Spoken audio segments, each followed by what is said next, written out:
Do you want Roberto or Rodriguez? Yeah. So Roberto is my actual name, but I go by Robert. Same. Roberto. Here we go. Hello, folks. You've caught us having a bit of green room chat there. So give everybody a wave. And you know what we've got to do? Yes, sir. We've got to do this.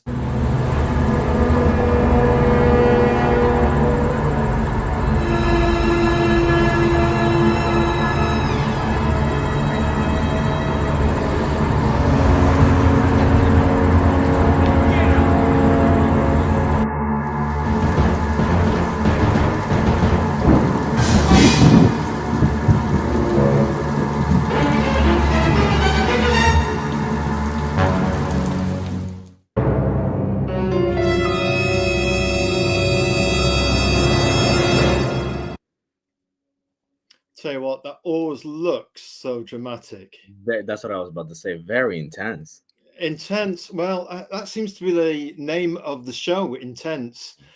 We seem to have this pensive quality. Maybe it's just the dark aura that we ooze or emanate. And I've just sent a little Excel suite just to let people know that we're live. And who knows, we might have people coming along into the chat. Yeah, and wishing us well on our White Owl journey.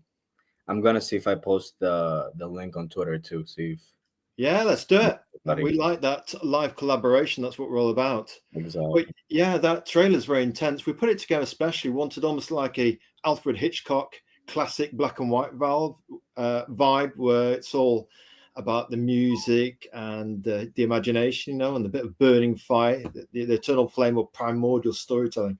Okay, right. We'll stop there, but you get the idea. I think it fits given the kind of comics and content that you're covering, right?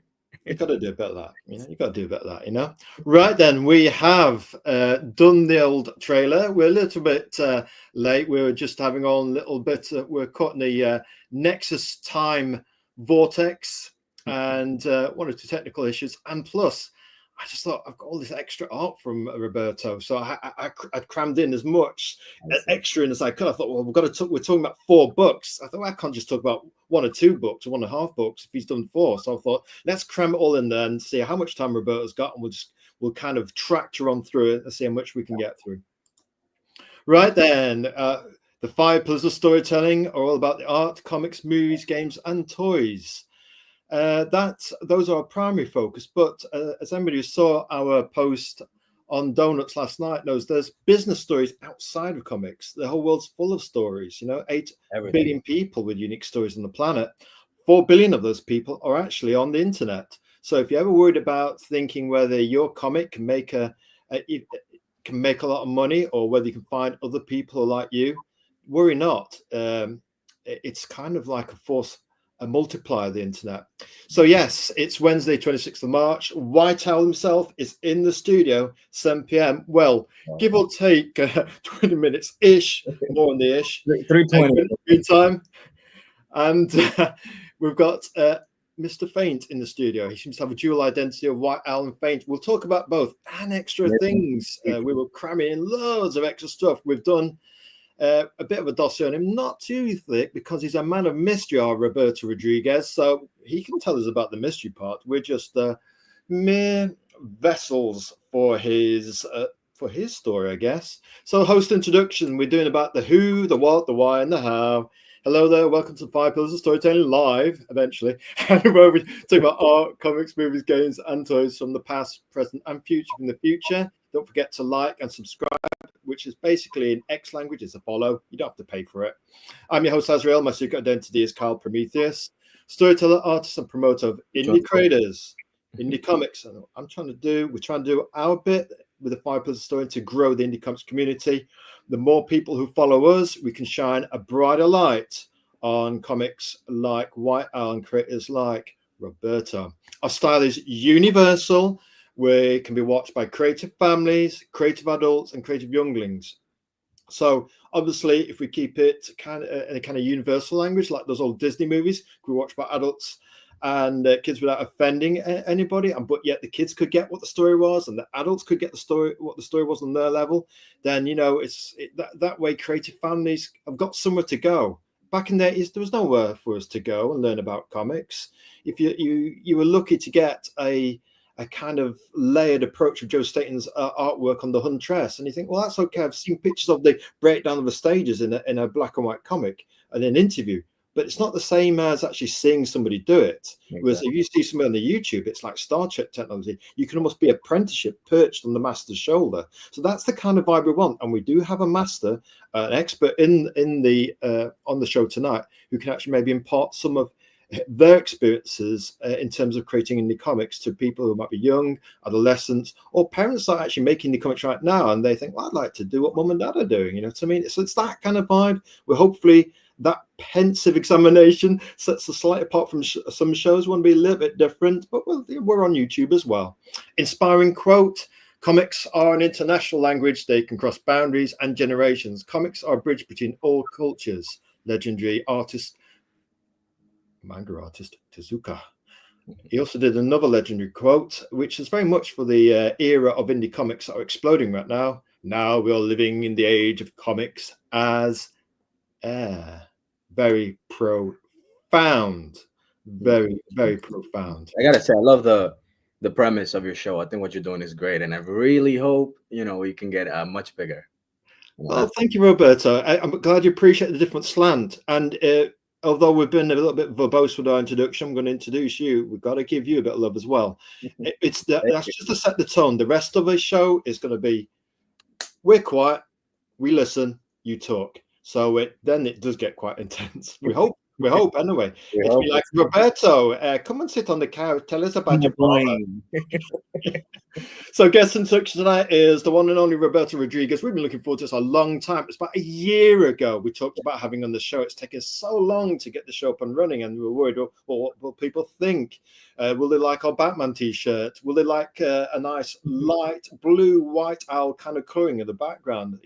Will they like the way we speak? Or there's all sorts of strange paranoid vibes you have, and then sooner or later you say, oh, Azrael, get on with it before you forget your name. You know what I mean? So Roberto Rodriguez at Rob0797 is very interesting. He's a poet first, and we get that from some of what we read in White Owl, comic writer and a colorist. He's the creator of White Owl issue 1 and issue 2, which we backed. We've got issue 3 is in flight, inbound, in progress, and most anticipated. We've been really looking forward to this. It's actually awarded most anticipated with the 5 Pillars of Story and Recognition Awards. There were 1 or 2 anticipated awards. Roberto got one of them. So not only in the crate of White Owl 1 and 2 and the pending 3, but it's also a horror comic creator, independent comic creator with Faint, which looks very intriguing. Issue 1 is imminent. I think it's got quite a few actually on follow-up in anticipation of its launch on Kickstarter.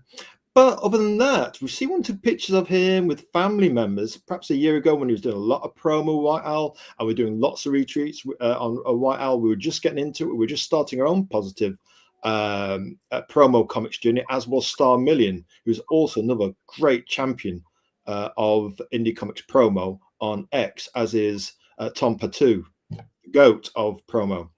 So he's a man of mystery, much like his vigilante superhero White Owl. So we're going to say hello there, Roberto Rodriguez. How are we doing? Glad to be on the show. Thank you. Hey, we got some in chat. You must be popular as a man of mystery. Word of your legend has got around. We've got the one and only Genuine Comics and Dave in town tonight. Hello, Kyle and Roberto. I'll just put in chat. Hello, Dave. We like Dave. And his Genuine Comics, if you've seen them, are beautifully ornate and elegant superhero stories. We've backed 1 or 2 of the Perfect 10, and we might go back. We've got issue 1. I think we've got issue 4, and I think we're going to probably go back and get 1 or 2 others. Just saying, Dave. So then, let's do. We're here for this. The big 5 questions. Ooh. We've waited over a year for this. Roberto has got saintly patience. He's been waiting so long for this interview, and we thought he's got to be one of the first handful of people or so that we get on the show. So here we go. Who is Roberto Rodriguez? Storytelling influences, comic journey, movies, music. Let our audience, let us have it. Okay, so I was actually born in Dominican Republic. I came to the U.S. when I was about 10 years old, I think. I'm 27 now, so I've lived a big chunk of my life here, I guess. All right. I'm a man here, you can say. I've always felt like I was a storyteller, a writer at heart. You know, I never really knew how to channel those ideas or those things that I always was watch. You know, I'd watch movies or shows, and Yeah. I'd see, you know, the themes and things that could work differently, and why didn't they do this, and why didn't he say this, Yeah. and little things like that where it takes you and it lets you know, hey, maybe you should write your own story, see how you do it, right? Yeah. There's no reason why it's that sense of get up and go, give it a go, try it for yourself. What's the worst that can happen? It, often we're guilty of too much thinking, but we can Enjoy. already get the vibe that your guy is thinking. You know what? I could do this. More of a man of action, getting stuck in there. We like that. And not just necessarily judging what I'm watching either, right? Because you can like whatever it is that you're, you know, whatever art, whatever comic you're reading, whatever show you're watching, you can like it, but then you think, wow, that was that was the beginning of a very cool idea. Yeah. I wish they would have explored it more, or I Yeah. wish they would have developed it more. So then you start to think, how can I do that? How can Yes. I include this sort of thematic differences and cool details to my characters? And I feel like that's where it started. You know, I'd had like a lot of novels that I wanted to publish. I felt like I didn't have a presence, so I didn't. I still haven't. There's still time. I'm still alive. Um, Yes. so I started doing poetry books. I have a Oh yeah. Tell us about that. yeah. I have I actually have three poetry books that I self-published through Amazon.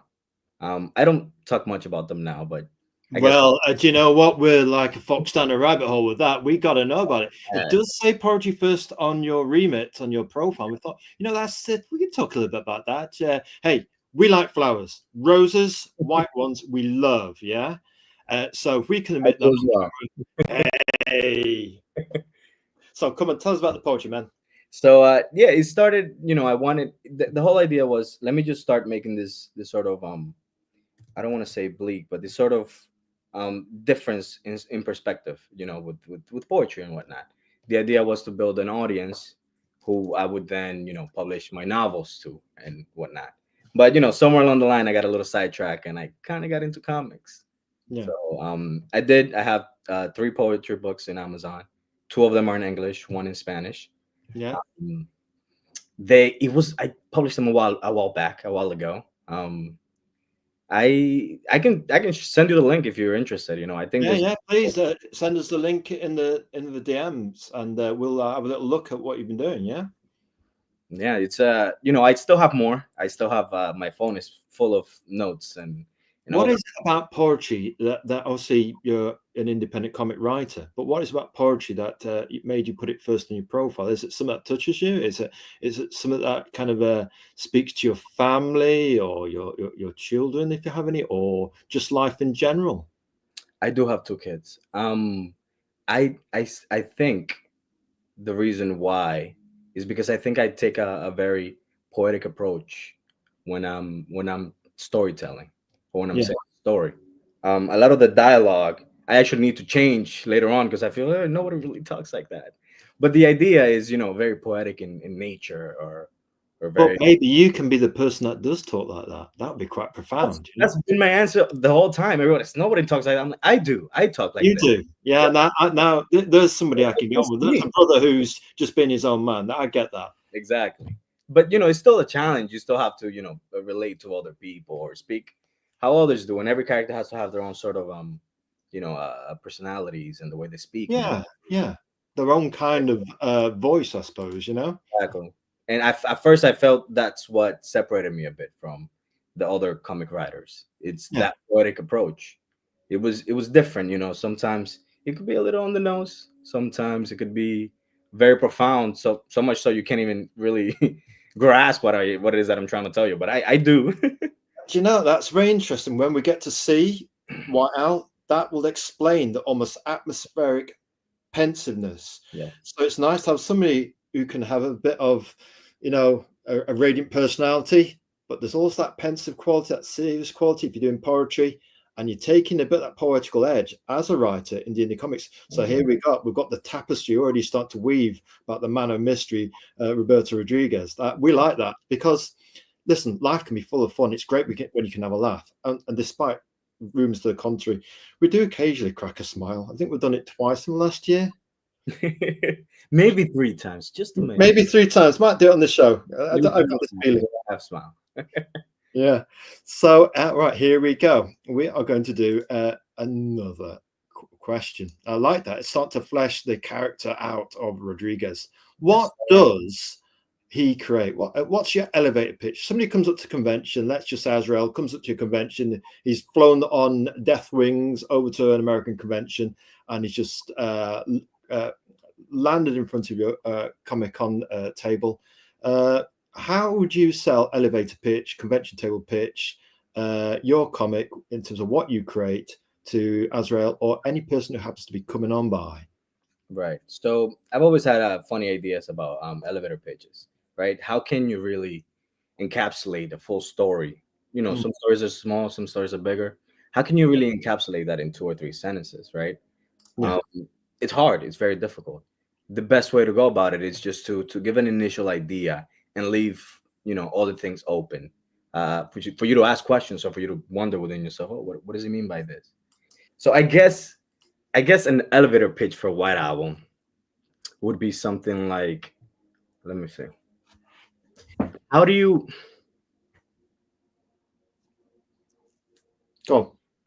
become a hero when your own nature you know, seeks to reverse that, or seeks to destroy that in a way, right?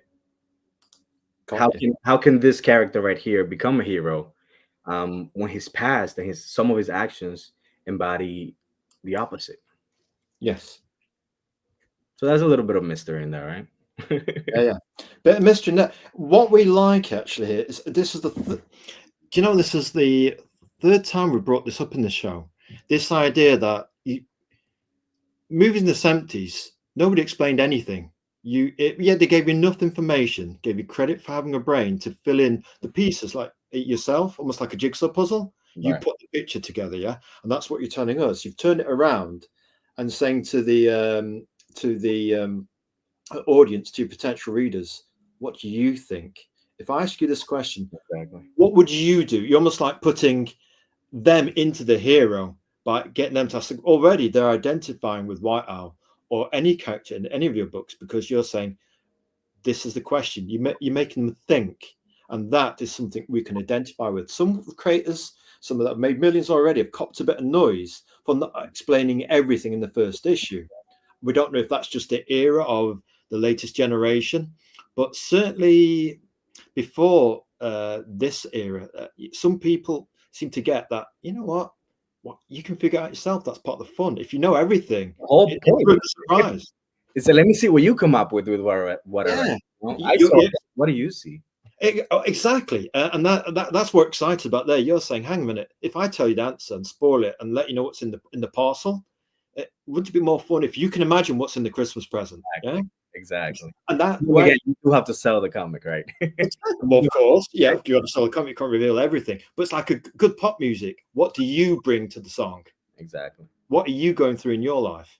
Anybody could just play a beat, but what are you bringing?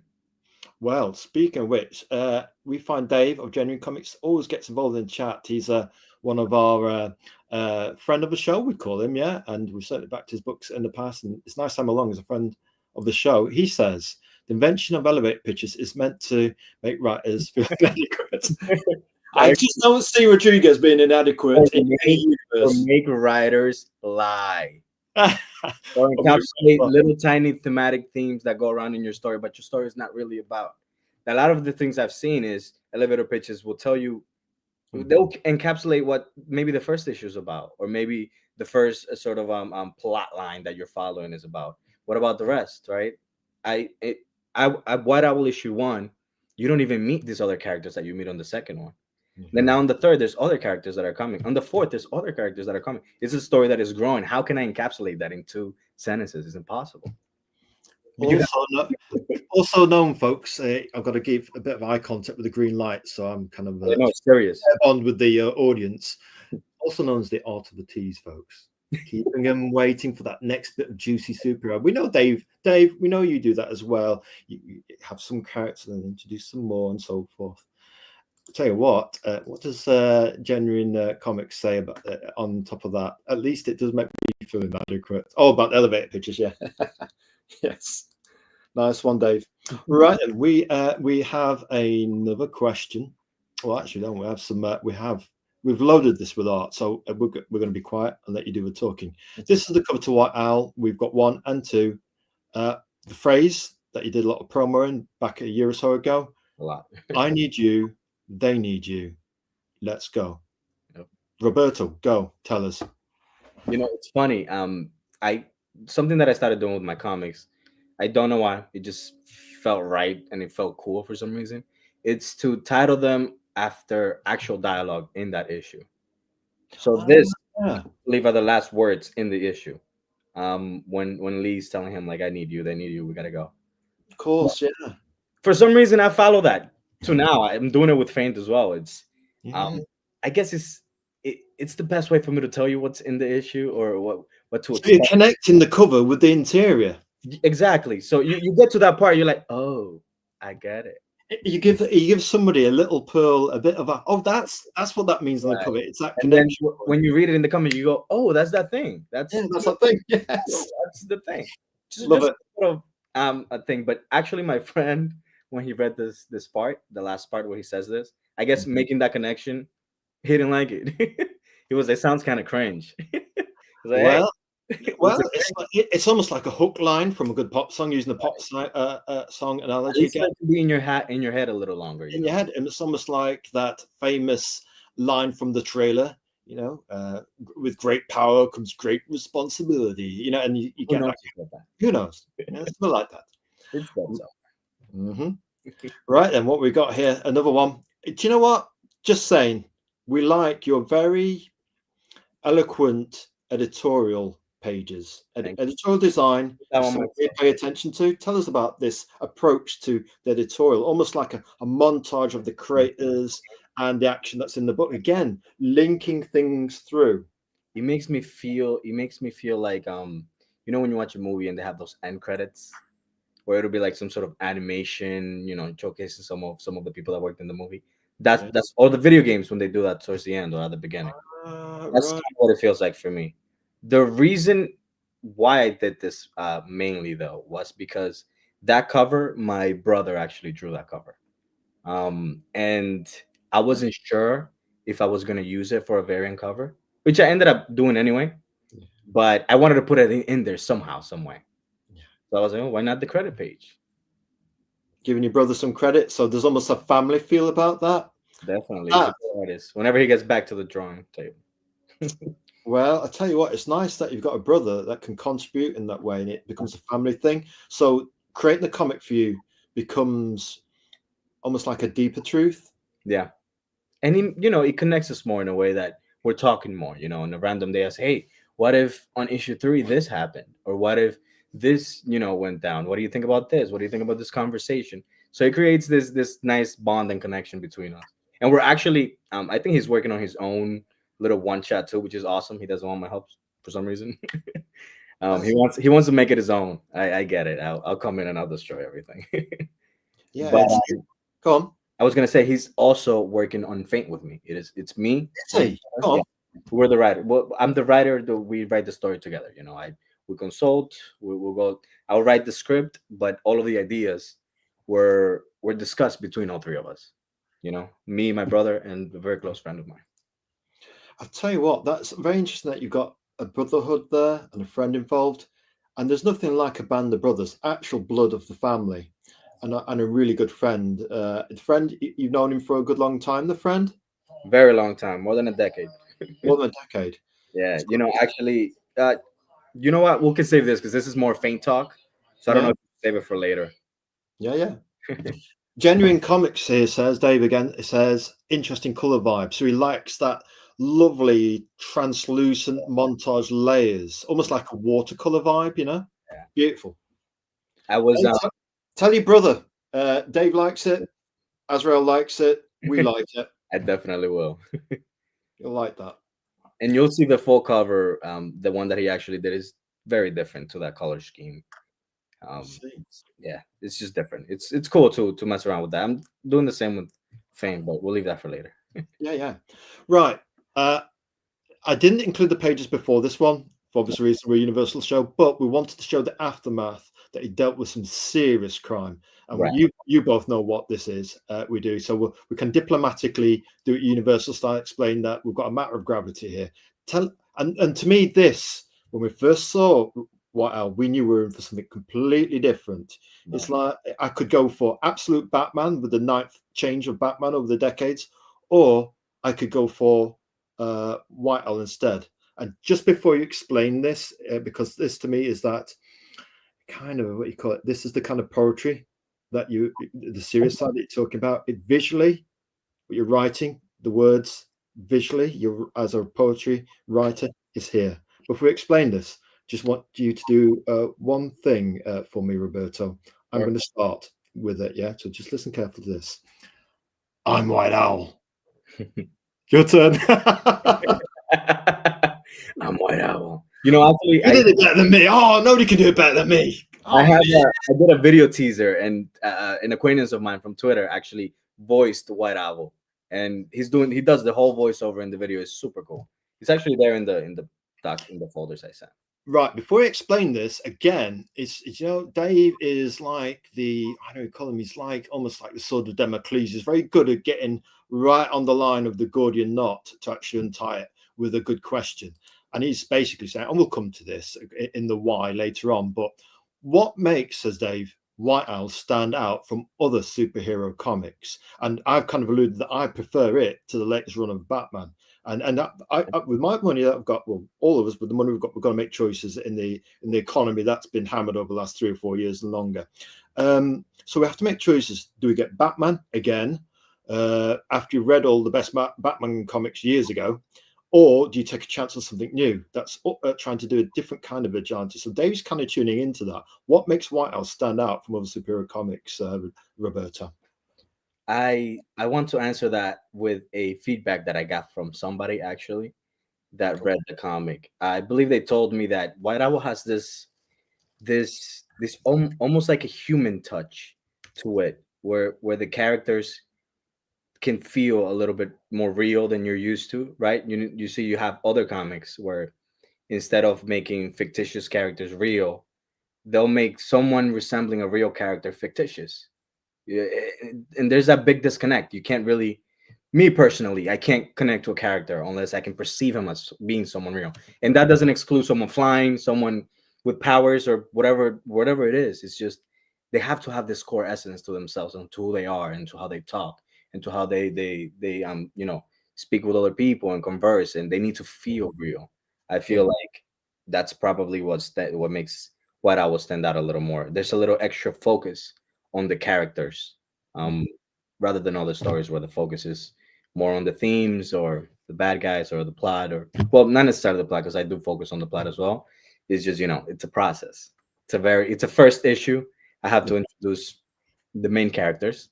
I have to make you relate to them, even if you don't like them. Maybe you do like them. That'll be great, even better.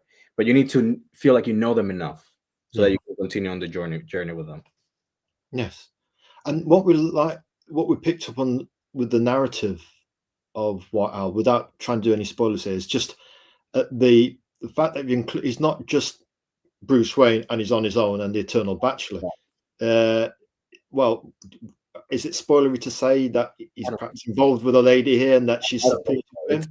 I think it was all the promotional things. It's a main aspect of the character as soon as it starts. And that's, to me, to answer Dave's question a little bit more, is that actually for us sets it apart, that he's got this supportive partner or girlfriend who knows how it's going down, what he's got to do, what his burden is, what abilities he's got. And she's supportive in a sense, instead of it being, oh, she could be, I don't know, a ball and chain character that he's always got to rescue. It's almost like in many ways she's strong. Right. she's like anchor, right? Like Yes. I like how you say that she supports him, even though in half the issue she's arguing with him about what he's doing and how he's going about it. And at first, that was like a thing of mine. I wanted people to see how reasonable she is, rather than just get stuck on her constant like nagging, like, "Hey, you should do it like this, you should do that." You know, I wanted like the reader to see that, you know, she's probably right half the time. Yeah, she's not just an ornamental girlfriend to be rescued or to I don't know give him relationship grief. It's almost a reverse in a sense, which we quite like. That again, adding to what Dave was saying with his question, it's another aspect that we feel sets it apart. And once you accept that and get on board with it, you kind of think, okay, this is a thing. Right. That's it apart. And then you kind of think, oh, okay, he's not Bruce Wayne. That's why we're buying it. Makes sense, you know? This is the difference. This is the starting. Exactly. This is the difference. We've got another one. From here, we thought that kind of set the tone of the initial comic, but we just thought some of those pages we really like. And it's, you know, if you like a bit of this, and just when he goes into overdrive and he hits the afterburners and he's saying, you know, like that Tobey Maguire moment in Spider-Man where he tests his jumping ability, but better. And why is it better? Just look at that cityscape with the sunshine. He's like he's reforged and born again. We won't say it. You tell us. I actually color this page myself when I hired my artist the first time around. You know, this is my own comic. I'm not doing it with my brother, my friend. This is all me, 100%, and my artist, of course. So to save some money, I told him, I'm gonna listen, just do the line work. I'll take it like that. You know, paying for the colors a little extra. I can, you know, I know I have basic knowledge of Photoshop. I think I can do it, and it came out pretty good. I'd say you've got basic knowledge of Photoshop. Yeah. From my poetry days, like I would mix around my covers and edit pictures, and I've always messed around with it just for fun, and I guess it came in handy. So you've picked it up and almost developed your own visual language of poetry, of words and colours, over line work of your brother and so forth. Yeah, and just what you've encapsulated here is we love sunsets as well as white roses, folks, and coffee cake and coffee. I love coffee cake too, and coffee. Hey, we've got something else in common, folks. Roberto and Azrael like coffee cake. Yeah, and you know what we say to that? Oh, baby. Now just look at that sunshine, though. But we look at the sunshine, it's the sheer joy of being a hero. You know, some heroes are, well, obviously he's burdened by what happened earlier, but just in that moment, we get to, he's not the Batman here. He's actually, you can feel the visceral joy of being a superhero with gifts, but the heaviness of how you make choices with them obviously comes later. But just in that moment, it's nice that you've given your character, you've allowed your character to be different. Another reason, answering Dave's question. I think that's sort of what I was going for. It's a very positive page. It's a very positive scene that's happening there. You can even see himself like hyping himself up, like you can do this, you know.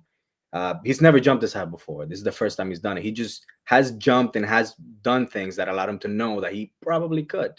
So this is him finding out for the first time. That's why he kind of falls there. It's funny when I was doing the colors too for that second to last panel where you see, you know, the line work of him just sort of stumbling. I took that from, so the way that my artist would work, he would send me sketched up version of the pages, just a quick sketch, you know, character's going to be here, no details. And I grabbed that one from the draft that he sent me and I put it on the final just to show a little bit of momentum or something. I think it worked. I'll tell you what, we think your colouring is accomplished and communicates everything about this character on this page. Obviously, you've got the darker palette from when he's got a consequential bit of crime fighting that he's done. He's not in costume yet, folks. Another thing that separates him from Batman. Yeah, not yet. He hasn't got a costume on yet. And we just, you know, that he's allowed to have emotions. He's a guy that's allowed. He's not just mono emotion guy. I'm angry all the time because I'm Batman. All that business. He definitely has reason to be angry all the time. And he might have reason to be. Yeah. Can't reveal that just yet. Okay, right, here we go. Tell us about this one. A bit of action, and we're just going to say, that last panel, which almost like breaks the fourth wall. It's just this punt, and it's just that moment of, when somebody gives it one and it blows the doors off the van, and it's just think, yeah, it's the action in White Owl it has impact. But tell us about this page, please. So on this page, it's just right after he's jumping. Maybe he apparently just lands on someone who's getting robbed. When he lands, you're not used to seeing someone just land from the sky, right? This guy gets spooked, so he just goes, huh, and just shoots him like 4 or 5 times. So in this moment, White Owl did not know, or Theo did not know he was bulletproof, which means this man just tried to murder him.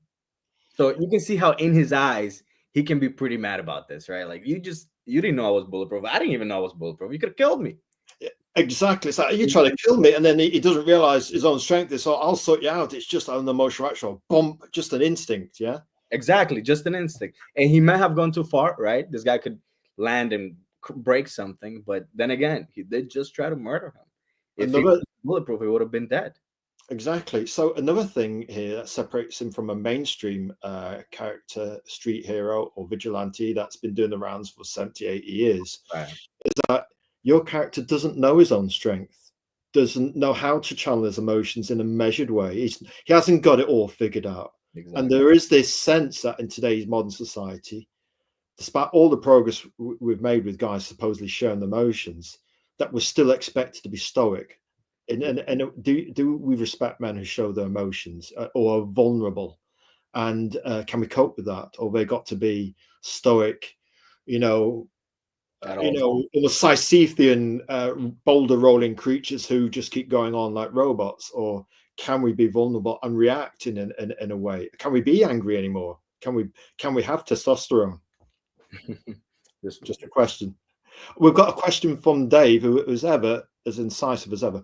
Well, it's up to you whether you answer this, Roberto. Why did you take up the name White Owl when obviously he's perhaps going to be doing a bit of vigilantism at night? That's again another kind of difference to him. His suit is white, fully white, right? This guy can't really do stealth. So it's funny, when after I published it, I realized there were so many other comics that were owl themed, and I started seeing left and right. There's even a black owl somewhere out there. I had the idea for the comic when I was writing it. I now had, got to think of the name. I personally think the name is one of the funnest parts, because you can really do just about anything, right? I can make anything sound kind of cool. Yeah. But for some reason I went to I just I narrowed down all the names that I had, and White Owl was one of them, and I felt like it just sounded cool. It was just a cool factor.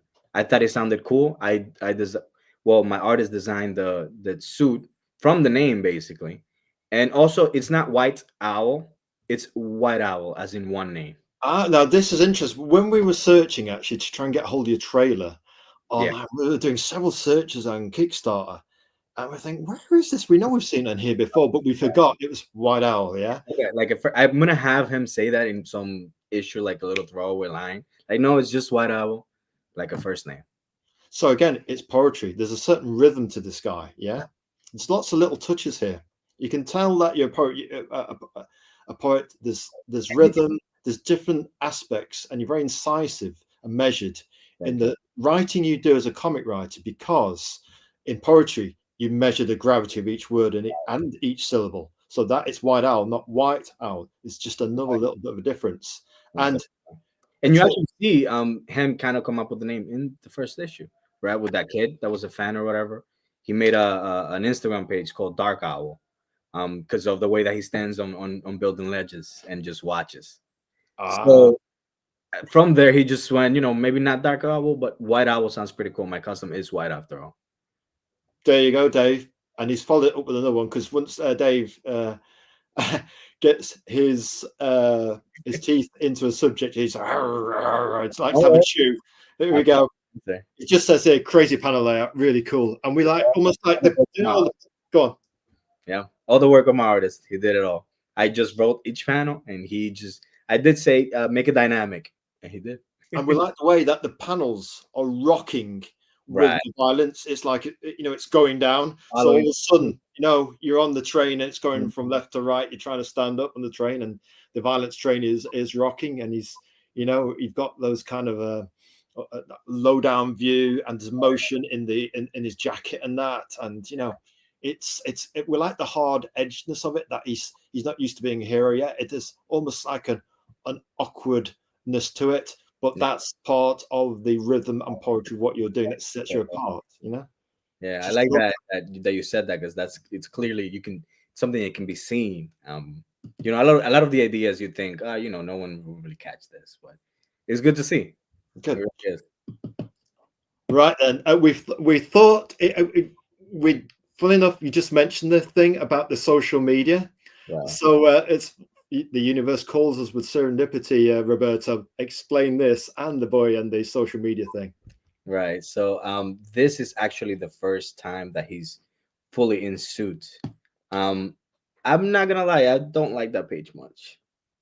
I really don't. We will say, "Eat your heart out, Moon Knight." Are you listening to us? We're calling you out, Moon Knight. You think you think you can take White Owl or White Owl? Dream on. I don't know. But the reason why I don't really like this page much Go on, is the amount of word bubbles. I lettered this myself. go on. I had to cut so much conversation. When now, in hindsight, I should have just gotten my artist to draw another page or something. But it's done. And I did try to make it work. There's a full on conversation being had between that kid and White Owl in those 2.5 panels. Yeah. But yeah, basically this is where he comes up with his name. The kid tells him, "Hey, White Owl, I've been watching you for a while." Not necessarily in suit. The only he says this in the dialogue. The only reason I know it's you is because you're always standing at that building at 3 p.m. every day. Well, except today you were late, but I don't care about that, or something. And he has apparently this page of like a fan page where he'll just post videos and a bunch of other stuff. So he asks him here, "Hey, do you mind like putting your arm around me, saying I'm your friend, and just saying hi to my Oh, followers?" it's very And he sweet. does it. You don't see it here, but he does it. What I was like, sure. He's um, not trying to be, "Oh, I'm Batman. I've got my cool." He's like, yeah, "Oh, he's just like, sure. He's like, hey, this guy's my friend. I don't care. eh, And it's building him some good rep, I guess. But that's where he sees the page, and the page is titled Dark Owl. So then he asks him, why Dark Owl?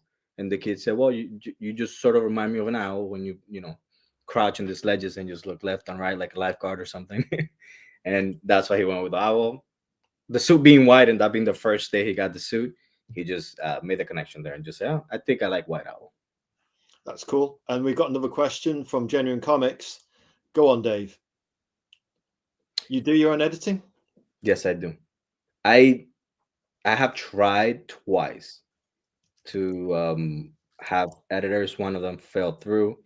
The other one gave me some suggestions that I didn't. You know what I mean? It was just like I don't know how to explain, but it didn't work with the story that I was trying to tell. I do want an editor in the future. I am looking for someone who maybe similar minds or similar ideas, and we can probably get together and make some awesome stuff. We'll see. But before you do anything, I actually the page before that is one Oh, of my. go on. Shall we go back just one sec? There, No, it's the one right before he wears the suit. that one. No, no, no, no. I think it's out of order. It's the page We before. are we didn't we were very conscious, and we still are, about doing anything that's too spoilery. So Right. we're somewhat selective and like punch points. But Well, go we on, can tell talk us. about it without showing it, right? It's just basically when I don't know if you remember, but he's standing in his room and he's looking at the suit, and the idea is he's remembering a conversation that he had with his girlfriend the night before, That's the one. as he's about to put the suit on for the first time, and she basically tells him like you don't need. Damn, I don't know if I remember perfectly, but the idea is she's saying that he doesn't need the suit to be the hero, sort of, and I he's remember. We remember that one. It really stood out. It's again, Exactly. when if people back it and hunt it down and get well, we'll talk about availability in a little while, but it was that sense of her supporting him. You don't have to be perfect. You don't have to have the world on your shoulders. And then you see himself saying no, like she says, you can just be Theo, and he says, no, Theo's flawed. He's, you know, he's not like who I can be. And then basically, he basically says that Theo can't do what White Owl is about to do, or is going to amount to. And then she says, basically, if you can't be yourself, then who can you be? And he says, you know, I can be someone better. I can be who I've always wanted to be. I think that's the line that he uses, who I always wanted to be. And that shows that at least, even though this guy's not there yet, he's always wanted to. And he always aspired to be this greater guy, or this, you know, hero per se, or savior, like he says on the page, I think. Almost trying to tap or harness his potential. Right. Yeah, to project a better self and manifest himself as a better human being. Yeah, even if maybe the costume can help him as a crutch, or as a as just a to empower himself. You know, Exactly. You know, a lot of people say when they, well, not say, but I've heard some people do a button, right? Like a psychological button. If you press this button, you automatically stop doing whatever it is you want to stop doing. You change, you do this. What I was buying is his costume. we don't want to spoil too much about White Owl. We've got loads of books to get kind of into the chat, and we've got another 3 here, but we couldn't resist. That's why we're a bit late tonight. We thought we've got to put this in and that in and that, and I thought, we've waited a year for this. We've read everything. We'll promo the absolute lot of it. And you know, the fucking thing. Insane, man. It all goes according to plan, right? I planned issue 1 was going to be the introductory issue where you meet the 2 main characters, basically. Slade being on the issue, or being the bad guy of the issue, was like an extra character that you've seen. It was to, how do I say this? It was to set the mood, I guess. Yes. Tell you what to think, to tell you how to feel about these characters.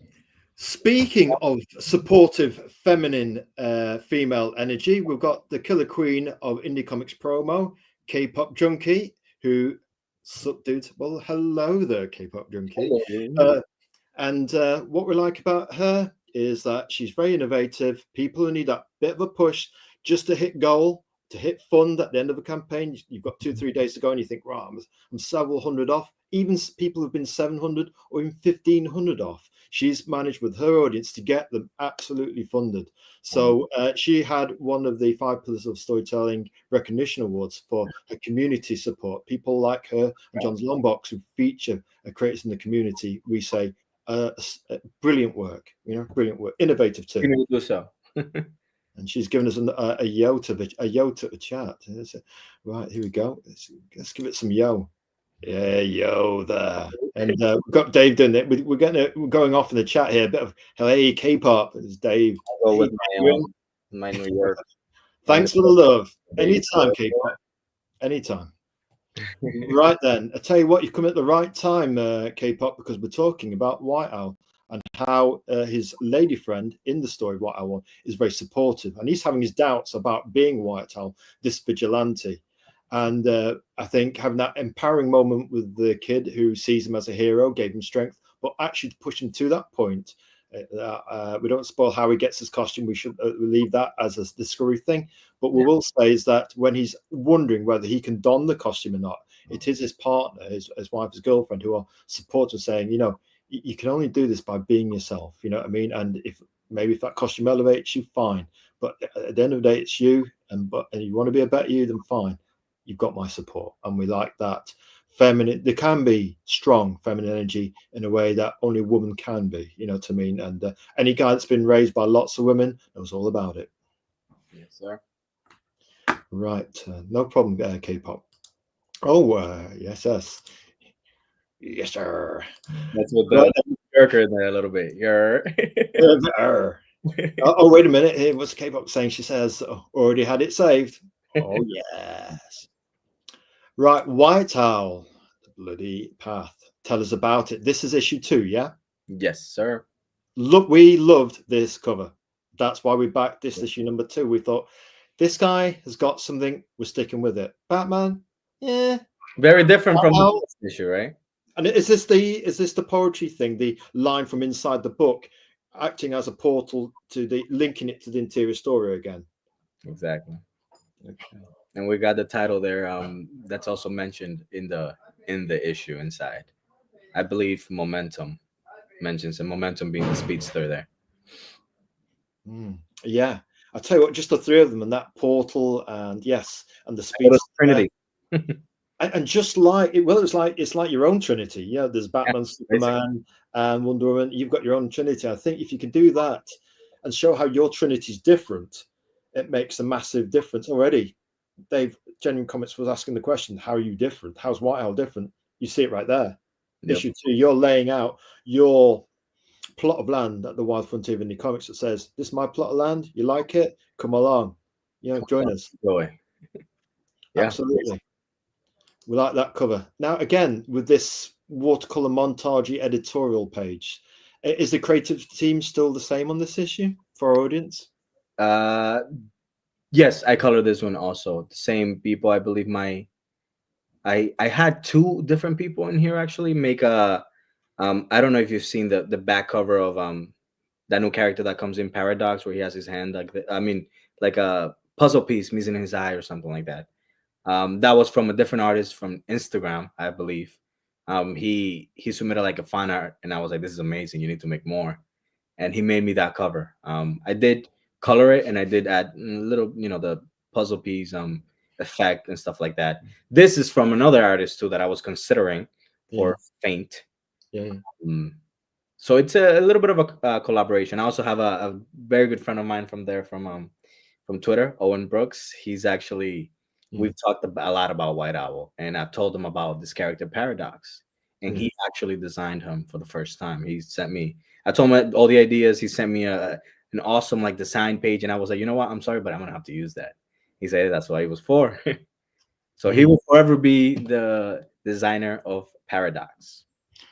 And it's again something that we've had in our previous interviews. It's almost that you're not too precious to be collaborative about it, collegiate, collaborative, working together. That's how the best ideas come about. Yeah, you put your energy out, they put their energy back, and then you create this alchemy whereby you've created not like a good band with chemistry. You create more than the sum of your parts, your individual parts. You create this bigger entity thing. Like oh, by the way, I've got to ask it as a segue. If you could be, if what you do with White Owl and Faint and everything, and White Owl 3 and so forth, what rock band would you be, or musical band would you be? In terms of your business plan in your head, who are you? Are you Eddie Van Halen? Are you an R&B band? Are you into heavy metal? What band would you be if you could be manifested? If it represented it in musical kind of terms? I think both comics would be different bands. Go on, let's hear it.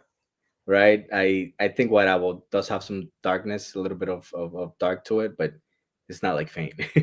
No, Faint is very very metal, very very gory. So who's your White Owl band then? White Owl band, I don't want to say it's more vanilla, but it is compared to Faint. It's more, it's still dark. It's very dark. I think all my stories will always be dark. It's just what I like and what I enjoy. And it would still be, I don't think it would be for kids, specifically. So it's not necessarily vanilla, but it's still darker. I would say for White Owl, I will make it a band like Linkin Park. Okay. Nice. You enjoy them, love them sometimes. Some good music here and there. Faint. Yeesh. Why can I compare Faint to? We're going to do a close up here. Get serious. It definitely has to be some sort of screamo band, some heavy metal. Get the old tonsils going. Yeah, exactly. I'm not too sure. I can't have it on the top of my head right now. Can't think of anything. Anybody on the level of Faint anyway. Well, anybody who's got who gets around to actually seeing Faint and experiencing it eventually. Perhaps they Never can... mind. Oh, wait a minute. Oh, Dave, in Genuine Comics, he's got a thought here. Or Linkin Park. I hope not the new iteration. Yeah, but which new? Because there's been 2 news technically, right? Towards the end of Linkin Park, before Chester, everybody was saying, "Oh, this is new stuff," and then now with the new singer, so I would say old Linkin Park. Old Linkin Park. There you go, Dave. There's your answer, sir. Right, and what we got next? We have got a bit of this. Again, with White L2, we wanted to intrigue because we've got so much to get through. I thought we'll intrigue them. It's like, wow, this is different to what we've seen so far in White L1. Yeah, What's going off here, kind of thing. that was very important for the story. It's basically the world building of the first 2 issues. Another jigsaw piece, then Roberto. This is the Paradox guy I was telling you about. Yeah. I've been promoting him as Paradox since before the issue came out. Yeah. He actually doesn't get named until I think issue 5.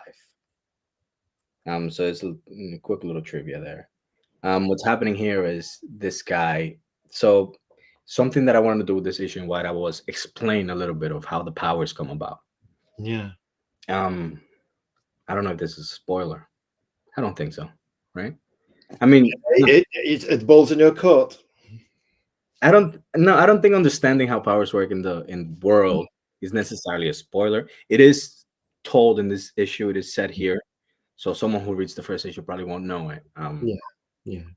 But normally, nobody really knows why, right? These people are waking up with powers. Everybody awakes them from a different reason. Some could be trauma. Some could be excitement. It could be anything, just about anything. Some powers now, they marinate inside people for generations. Marinate, we like. Marinate, so it's someone lives their full life with some sort of power inside them that they never knew. Obviously, no one ever knows. They never knew they had.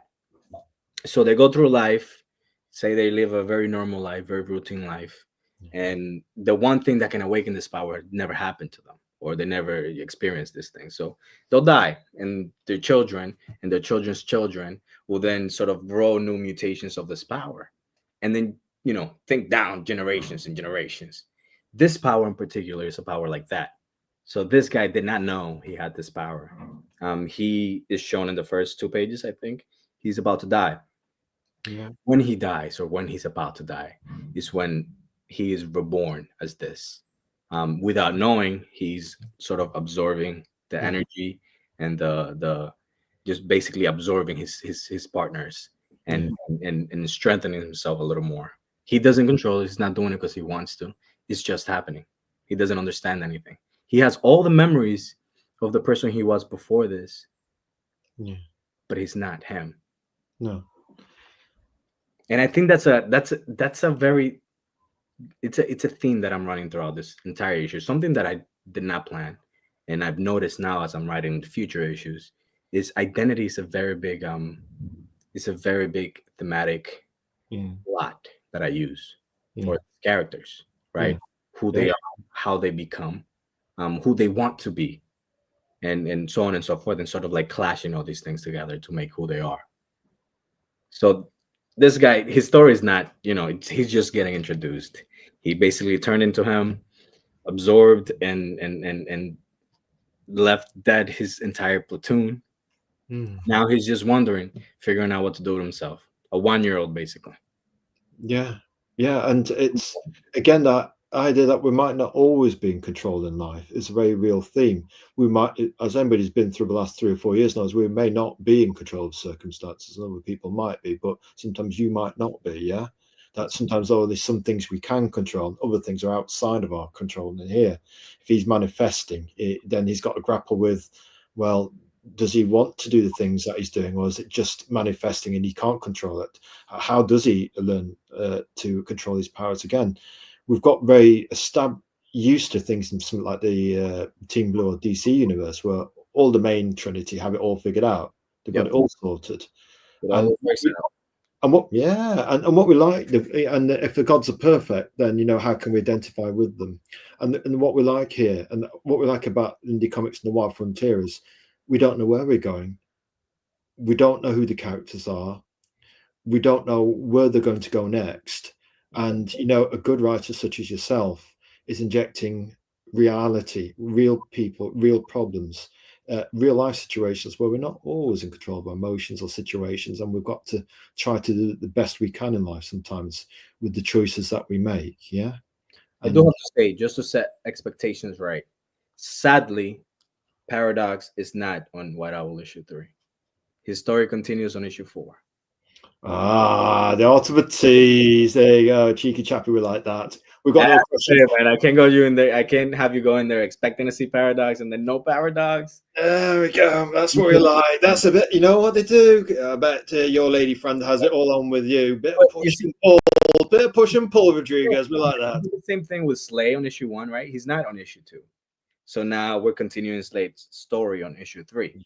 Yeah. And then you understand why after you read the issue, I guess. Yeah. Genuine Comics Dave asks, does every human, and it's up to you whether you answer this or not, he's trying to tease out a spoiler here, I think. Does every human, you're going to have to buy it, Dave, to find out. You've got to back it. So I'm just teasing, Dave. Does every human in your universe have dormant superpowers? So again, I don't think this is really a spoiler. It's just very useful information that you get on issue 2. Lee, the guy with the portals, opening portals, he actually says that he has sort of a passive superpower where he can see the power in people. He can see the people that have dormant powers or whoever, or even their level and how strong they can be. He says he sees them like auras around them. He says that about 1 person in every 10 can have powers. Some of them can be, very weak powers. But either way, in this universe, powers are like muscles, All right. Use it or lose it. Exactly. And if you can, whether you actually can tap into that potential, if you're aware of it, you might discover it and manifest it like this guy, or you this. Go on. No, I can't say that. I can't say that. But I do say it in issue 1 where Theodore basically says, I can lift the car and I've never done a push-up in my life. What happens when I start doing push-ups and when I start working out and getting stronger? What else can I lift, right? We remember that bit, almost like the testing out. Right. How far can I go? What are my limits? Exactly. And we like that almost kind of rookiness about it, in terms of figuring it all out. Right. Oh, right. He tried to kill me. Oh, wait a minute. I can't be hurt by bullets. So, yes. Exactly. So, wait a minute. I can lift the car. I can lift the car. Yeah.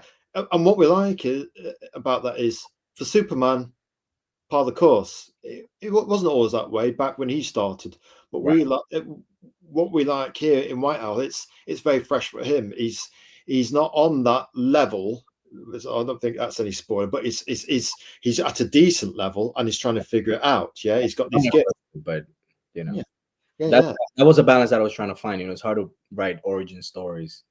I didn't want to go in the beginning when he found his powers and did all that. It could be interesting. It is interesting. It could be very cool. But I don't have infinite money, right?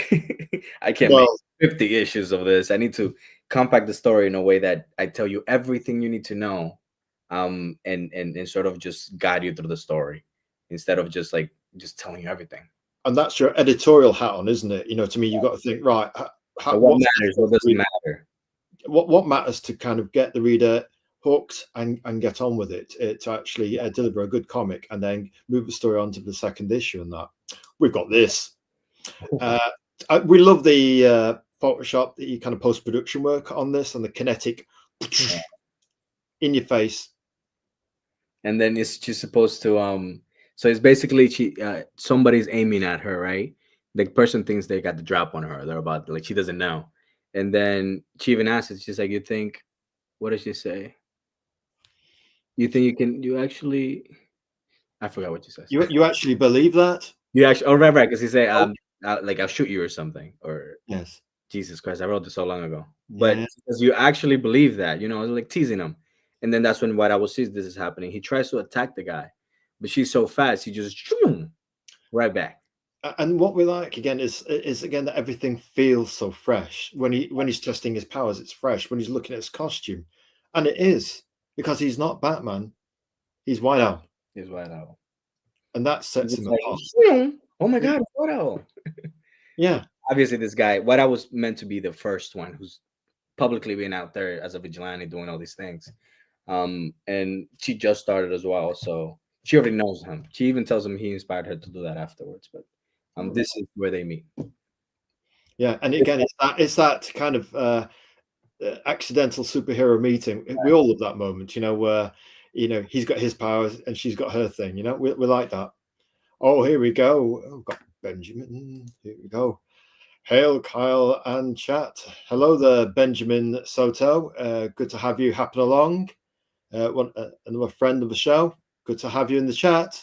Feel free to ask Roberto any questions about his White Owl comic and Faint, which is coming down the track. Prepare yourself. It's a little bit darker than this one. Yeah. Right then, let's go to the next one,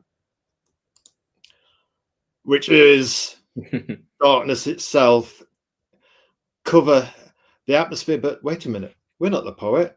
He's the poet. You read it out. Sell us the cover, Roberto. Let's have it. The atmosphere burns. The horror creeps in through the shadows. I guess that's it, right? The other one's just saying Faint will soon have its first issue. All right, yeah, there we go. I tell you what, I like that. I tell you what, we've just missed a bit that we needed to delete there. But I tell you what, the atmosphere burns, the horror creeps in through the shadows. Horror comic Faint will soon have its first issue. Tell us about that art style. So that clearly looks very demonic, right? If you look closely, you will see he has a cross on his forehead. Yep. Unfortunately, I can't say much about this character, only because he's not introduced in the story yet. I've had him in promotional images, in the marketing and everything, because he's a very big character in the story. But his introduction is not in the first issue or second. And again, we've got this lovely, almost montage style, and this rich. Who's the artist on this cover then? This artist is actually Alberto. He's amazing. Before getting into Faint, also, Yes. on White Owl issue 2, unfortunately, I had to change artists. The artist that did the artwork and did everything, both first issues, he was working on White Owl issue 3, like 10 pages in. He told me he couldn't continue. Something changed in his life where he didn't have the time anymore. Yeah, and I suppose that happens. It's disappointing, and you're getting built up, and you in 10 pages in, man, I have to redo the whole thing. and then you think, oh no, and then it's going to look like somebody else from Marvel Comics did the last half. And as a fan of Marvel or DC, when the artist, I don't know, something happens in his life, and then somebody else has to fill in. You're thinking, all right, we've got John Buscema here, then we've got Steve Ditko here, and then somebody else here, and then you're thinking you want that coherent look to your story, yeah. But luckily, the artist that's doing White Owl issue 3 is the same artist that's working on Faint. He's doing, so he's switching the styles, because if you see Faint has a very manga-like style, very anime type. White Owl is complete comic. Yeah. Hello. Hello, Roberto. Hello, chat. It's Master Crenshaw, shoulder to the boulder, friend of the show, Battle General himself, FAO. He's got his own show, which we've had a little peek at when he's had Brother Dio on, a previous guest. And I think he was busy drawing actually on stream with his avatar up. And there was obviously Crenshaw. Yeah, it's just for a moment there. We kind of, when you get older, you start forgetting obvious things like your name. Our name will come back to us in a moment, folks, in the chat. We're just, I tell you what, I have to have more smoothies. De-age. Good to have you in the chat, Master Crenshaw. Right then, here we go. This variant cover, we like this. You know what I mean? This cover is my tank for. I meant to delete that. Tell us about the variant cover, though. Again, this montage style. Yeah, same artist. That's the artist that's we're gonna keep moving forward. He's gonna do Faint and White Owl issue 3. He's amazing, man. Every time we tell him it's something, he's very communicative. So he asks, and he adds, and he says, "Hey, what if this? What if I should add this? What do you think about that?" And this cover was sort of a conjure up of me and my friends, the one that are working with this. His name is Lucas. Lucas did this. I'll tell you what, Lucas, is that important to you for the books that you are doing in terms of White Owl? and Faint to have that cohesive look, even if the styles are slightly changed. It's almost like you want your universe or your cosmology to have a certain look. And in your sense, you've got your written visual style that you're going to put over to him, and he'll have this style that you find, well, that's just what I want. So I've got the narrative look, he's got the visual narrative look, and it's almost like a combined poetry between two. It feels almost like alchemy. It's combined, and then that will be feed through to the audience somehow. And it would aim with the character setup and and what's going on. Something that I got from coloring the comics was I really have a lot of fun just messing with the colors, just color grading in, because you can do about just about anything, and it's really there's no wrong answers. It's just what are you going for? What do you want to, how do you want it to feel? How do you want it to look? And a nice color grade can really change everything about a story, right? Especially if it's mostly visual. So with Faint, we're going with you can see it right here, this color grade. Everything that I've received basically has been plastered on top a nice color grade to give it a cohesive mood and feel. It's like very bleak. The colors are not that vibrant except for red because of blood. But they are rich. Listen, folks, I'm just going to stare at the green light again, because when you're talking, sometimes when you're looking at the pictures down there, because we're keeping an eye on what Rodrigo's saying, but you tend to look like you're looking over there. It's kind of weird, but you looking at the green light on our iMac, then obviously it looks like I'm actually speaking to the audience and developing a rapport with people in chat and the audience in the future that will be watching in the present. Hello to the audience in the future having a present moment. Feel free to drop us a like, a comment. And even though it says sub implies payment, it's not. It's actually YouTube's version of the word follow. So please follow us and drop us a follow. It just, the bigger the amount of followers we have, the more we can magnify your work, future guests on the show, but also magnify Roberto's work and his White Owl comic, but also grow the indie comic community. So the more we grow, and what do we say? That classic phrase, a rising tide lifts all boats, yeah? And got a question for you. You've got Benjamin Soto's funny bone tickled, his curiosity bone tickled. Okay. What's Faint about? Can you give us a pitch or a log line or a convention pitch, elevator pitch, or even an intriguing question there? Roberto does things slightly differently here, but Benjamin, you probably missed what he did for White Owl earlier. Go on, Roberto. What would you say Faint is about in your unusual non-pitch pitch? So I'll say the one that I've been using for Kickstarter, basically. Paraphrasing, I don't remember. I have terrible memory, by the way. If I write something now, I need to read it next week and like edit it, or it feels almost brand new because I don't know. I guess I don't have a mind for the details sometimes. It works with shows and stuff because I forget and then I have to rewatch them, which I love. It's almost like watching them for the first time. It's incredible. But anyway. God bless him. He's one of us. He hasn't got a memory. Oh, I knew one day you'd come. I remember the big plots and the big things, but I don't remember little details, So rewatching something after a few years, I'm like, wow, I can't believe I either missed this or don't remember this at all. But it's just like the first time again, isn't it great? Yeah, it's amazing. I no complaints about it whatsoever. So okay, so Faint. The logline that I have on Kickstarter is basically humans are capable of horrors with under God's watchful eye. What happens when he turns his gaze away? So the idea is this is a different world where the Old Father, God, basically deserts his creations, and not just humans. We're talking about demons and angels. Now it's titled Faint because Faint is what we titled the place where these demons and angels exist. Heaven, purgatory, hell. All of these things are faint. This is the realm where they existed. Now, when God deserts the world or his creations, all of these demons and angels sort of like enter the atmosphere. They coexist together. And when this happens is when, things go kind of crazy. Now, the difference between Faint and Earth, or humans and demons and angels, is that we have the privilege of choice. I can choose to do something. I can choose not to do something. In Faint, these beings they have a pre-programmed way of going about life. They are born to do this. They're born to say that.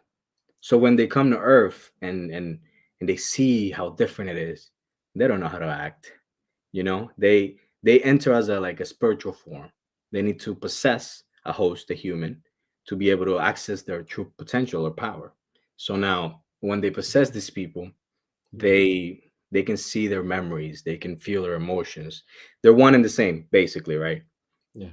So now imagine what happens when a confused demon possesses a serial killer, or possesses someone who has ideas of doing all this harm to other people, but never the courage to actually do it, or someone who's twisted, or someone who's sick. So this is when they start just going crazy and doing all these things to the world, killing all these people, and just complete mayhem. Now, the one difference is on Faint, these demons and these angels, they had sort of a different way that God treated them. The difference being from like royalty to like a peasant, right? Yeah. Angels are royalty, God's first creation, whatever. Now demons are more like peasants. They're disregarded. They're not treated the same. So when Mhm. they come to Earth, angels, they're entitled, they're privileged.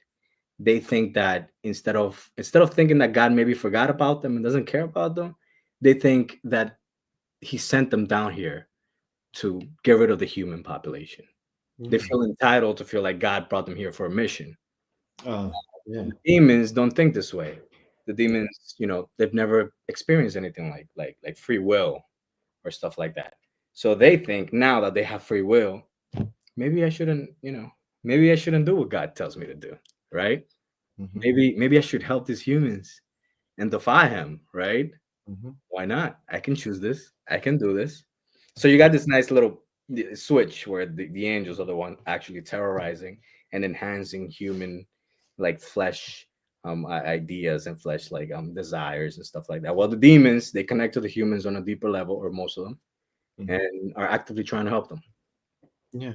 Almost Promethean like in terms of giving them divine God fire and abilities and questions and emotions and drives and potential choices about their destiny, And if maybe the demons had free will, were given free will, then they will explore that free will.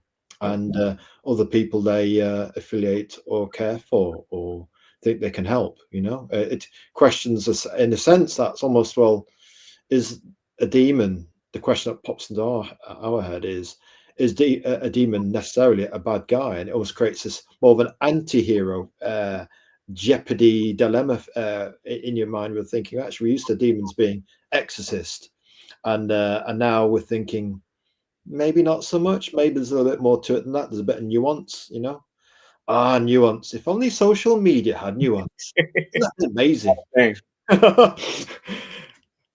It's not a thing, but yeah, that's basically. Oh, there you go. You set him off now, Roberto. Okay, Yes. so faint is like the spiritual realm. Faint is heaven, purgatory, and hell. No, hell doesn't exist in this world. Heaven doesn't exist. Purgatory doesn't exist. Faint is the realm, it's a spiritual realm where angels and demons coexist, or existed Ah, before coming to earth. And a lot of them, a lot of the angels like the way they had it in Faint. They thought, hey, well, we're doing great. What are we doing here? So a lot of them are just like, you know what? This is our mission. This is what we have to do.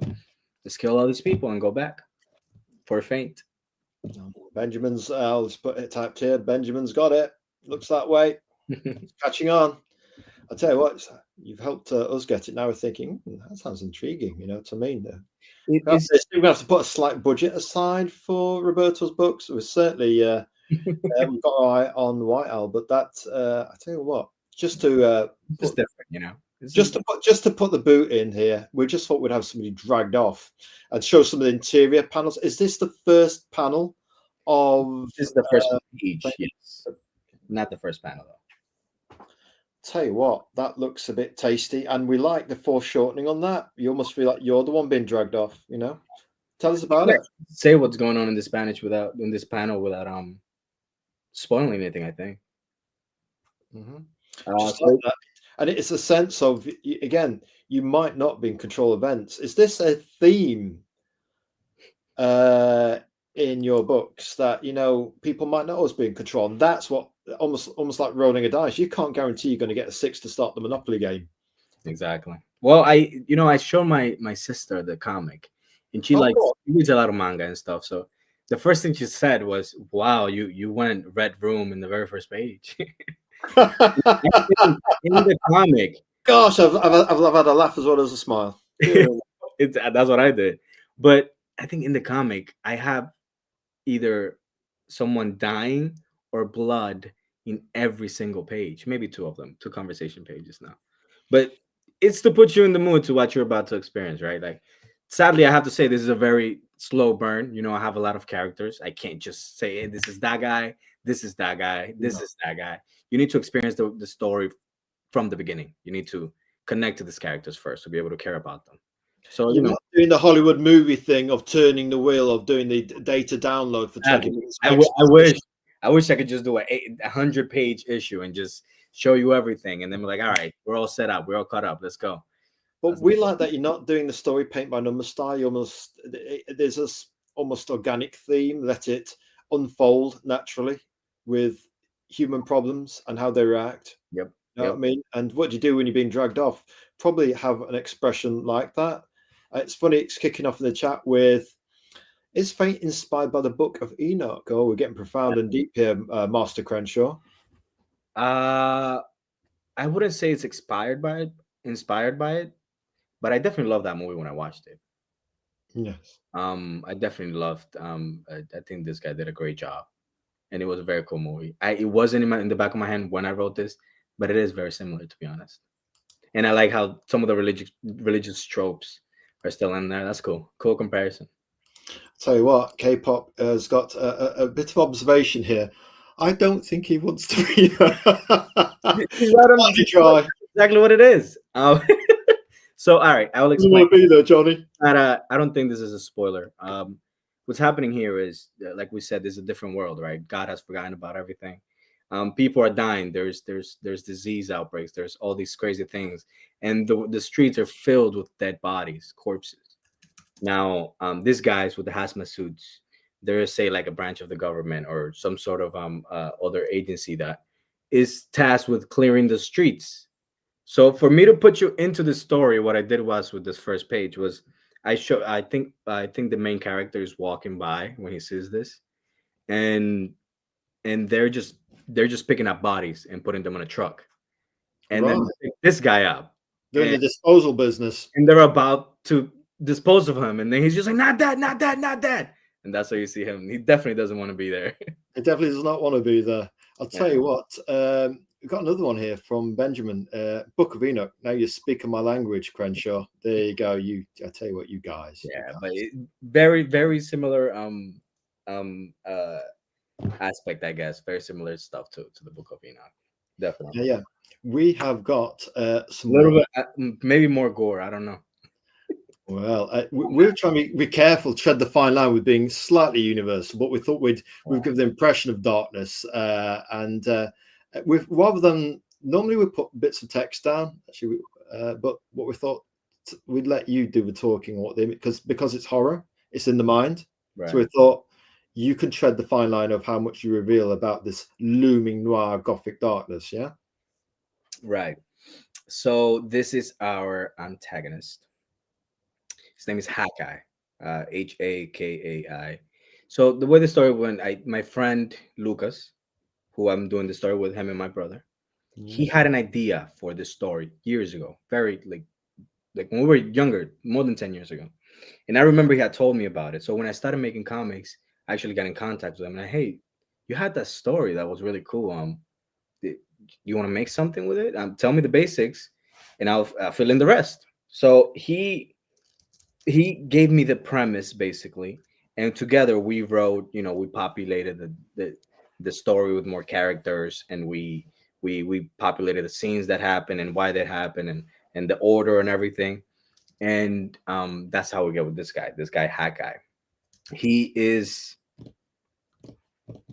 I don't know what I can say without spoiling, but let's just say that guy on the bed stretcher, whatever, he should be afraid. Yeah. Again, can that guy get up? Is he in hospital? Is he in control of his own body? Is he in a neck brace? And then you've got somebody who looks like that. That's just entered the room, and he's got glowing eyes. And all of a sudden, if I can actually get to my bed before midnight, actually, I think X users are convinced I'm some kind of midnight owl. But if you are suddenly in bed and it's in the dark, and then you get confronted with that, it means, what do you do? I mean, in real life, what would you do? You're going to reach for the stick that you keep right next to your pillow. So what's that gonna do? But also, there's a lot of tension between these two characters, and tension that is not even said on this issue, because again, it's an introductory issue. I can't just put everything out there.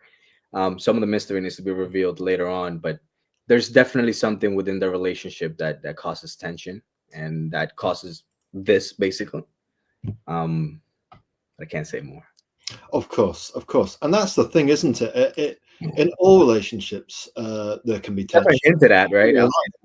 And sometimes in real life, to actually put that into your work, it might be a form of catharsis for writers to actually, because all relationships, good and bad or in between, have those creative tensions. And I think our ex gym buddy once said to us, if the things you can cope with about, for example, your partner or a friend, the small things that really know you about them, those are the things that you usually probably end relationships or financial, whatever. If the little things, if you can cope with the little things that really annoy you about the other person, you've got a chance of making it work. Yep. I thought it was an interesting observation. He was like our Lord Maul when we were doing powerlifting a few years back, and he could be very incisive. Oh, here we go. We're getting profound again in the chat. We like it though. We know us. We're quite pensive and serious, and we like intrigue. And we on X we do loads of research. So it says here, Kyle, you're not too far off it. It expounds upon the events of Genesis 6, the fall of the angels, and the origins of the much fabled Nephilim, where if you believe that the bigger bones that have been, shall I say, dug up and then whisked away by the people who really control the planet, and the idea of you try and climb up those steps on the pyramids, you think, well, maybe that was a giant step, and because we're not there in the past, we can't say one way or another. But you get people that dismiss it, and then you got people say, hang on a minute, you weren't there, how do you know? And again, what we like about Roberto, he has a very inquiring, questioning mind. And that's the kind of investigative and progressive mindset I think he has in terms of the White Owl. And he takes you along in that journey. You feel like you're excavating somebody's life journey and what choices they make. You're along. It's history. It's along for the ride. It's living history. Yep. Sorry, that sounded profound. Come on, Kyle, get on with it. Look up Nephilim in the Book of Enoch and get into spiritual conspiracy theories. I think we might do, Master Crenshaw. It sounds very up. Maybe it gives me a little bit more of insight for Faint. Yeah, I think so. And again, we like to do a bit of going into the deeper levels on this show, and just to mind the seams, and who knows, maybe the chat can learn from it, and maybe the creator will think, that's an interesting idea. I might incorporate that for issue 5 or something. You never know. Speaking of which, what's going off here then? Definitely possession. I don't know who this is or what he's doing. Don't know what they stand for. I don't know anything, actually. All I know is that it looks like someone's getting possessed. I like that when the creator says to us, we don't know what's going off, and we love that. A long time ago. I don't remember. So he's saying, Maddie, if he's anything like us, he actually doesn't remember. He's going to go check his research notes. We write everything down. This time I remember this one. we write down everything on back of envelopes, stuff like that. But by the time you've done 10 envelopes and they're in a pile, then we think, hang on a minute, you've got to actually organize these notes. You've got to get them in the word processor so that you don't lose the thread of what you were thinking. And then you just have a whole list of words and sentences. You don't know the order. You don't know how to organize them. It's all Small. That's inspired us actually to ask a question. How do you do your writing? Are you a word processor kind of guy, or is that intimidating looking at the blue light staring back at you? Or just do a notepad or some envelopes that are lying around, or you've got your own little pad and a pencil? For Faint specific, well, not for Faint, for comics in general. I actually do this thing where I'll get my phone out and I'll do on the notes app, I'll do a page where I'll say White Owl issue 5 map. For some reason I call it map, right? Because I guess that's where you can find. And from there I'll just write down whatever comes to mind. And half of the time it's like, if you'd read this, you wouldn't know what it is. You would not know what I'm talking about. You would not know who's speaking, because I put no names. I just put their dialogue, and I'll put a full on dialogue without saying who's speaking or where they are, just back and forth, because it's in my mind at the moment, and I want to just get it on paper. You're like us again. It's interesting. We've got a hive mind, and it's almost we'll put down. This is a character saying something. Yeah, we might have an idea that it's that character, but we'll just put down that's a great quote. I might do who says it, but I don't have time to write it because it's right there now. I need to get it out. Stream of consciousness. As long as you get that phrase down, you'll know it'll come back to you. That's the character that said it, and that's the context in which it was being saying. But you need to get that thing down. That needs to go first. It's got the meaning in it. For me, also, it's like I'll think of a full conversation and I'll think about it in my mind, and then I'll finish the conversation. Oh my god, that's amazing! I need to write that down. So then I have to think, oh shit, how did I start? I don't know if I can curse. How did I start? Go on. I'm like, how did I start? What was the first thing that was said? And now I got to rewrite basically the whole conversation from the beginning. It might not be as good as I imagined it. It might not have the same things that I wanted the characters to say at that moment. So I need to write it quick, fast. So you're like us then, and it's almost like, what do we say? The classic advice is carry a notebook with you anywhere. But, I mean, with your phones, you always have a notebook, right? But you always have a notebook with you. So we've got our phone right here. As soon as we get an idea, we peck it into the Apple Notes app. There, we've got our notepad, yeah, and we're pecking an idea. It might be a quote, a character's name, it might be an event, it might be a situation, and I'll even do it for future issues that I won't touch for months. Exactly, and you're thinking that conversation, I've got to get it down, and you're using the index, you're pecking away for about 5 minutes, and then one idea leads to another idea, that leads to another idea, and it becomes quite organic. Yeah, exactly. And a lot of the things that I do, like I said, I have terrible memory.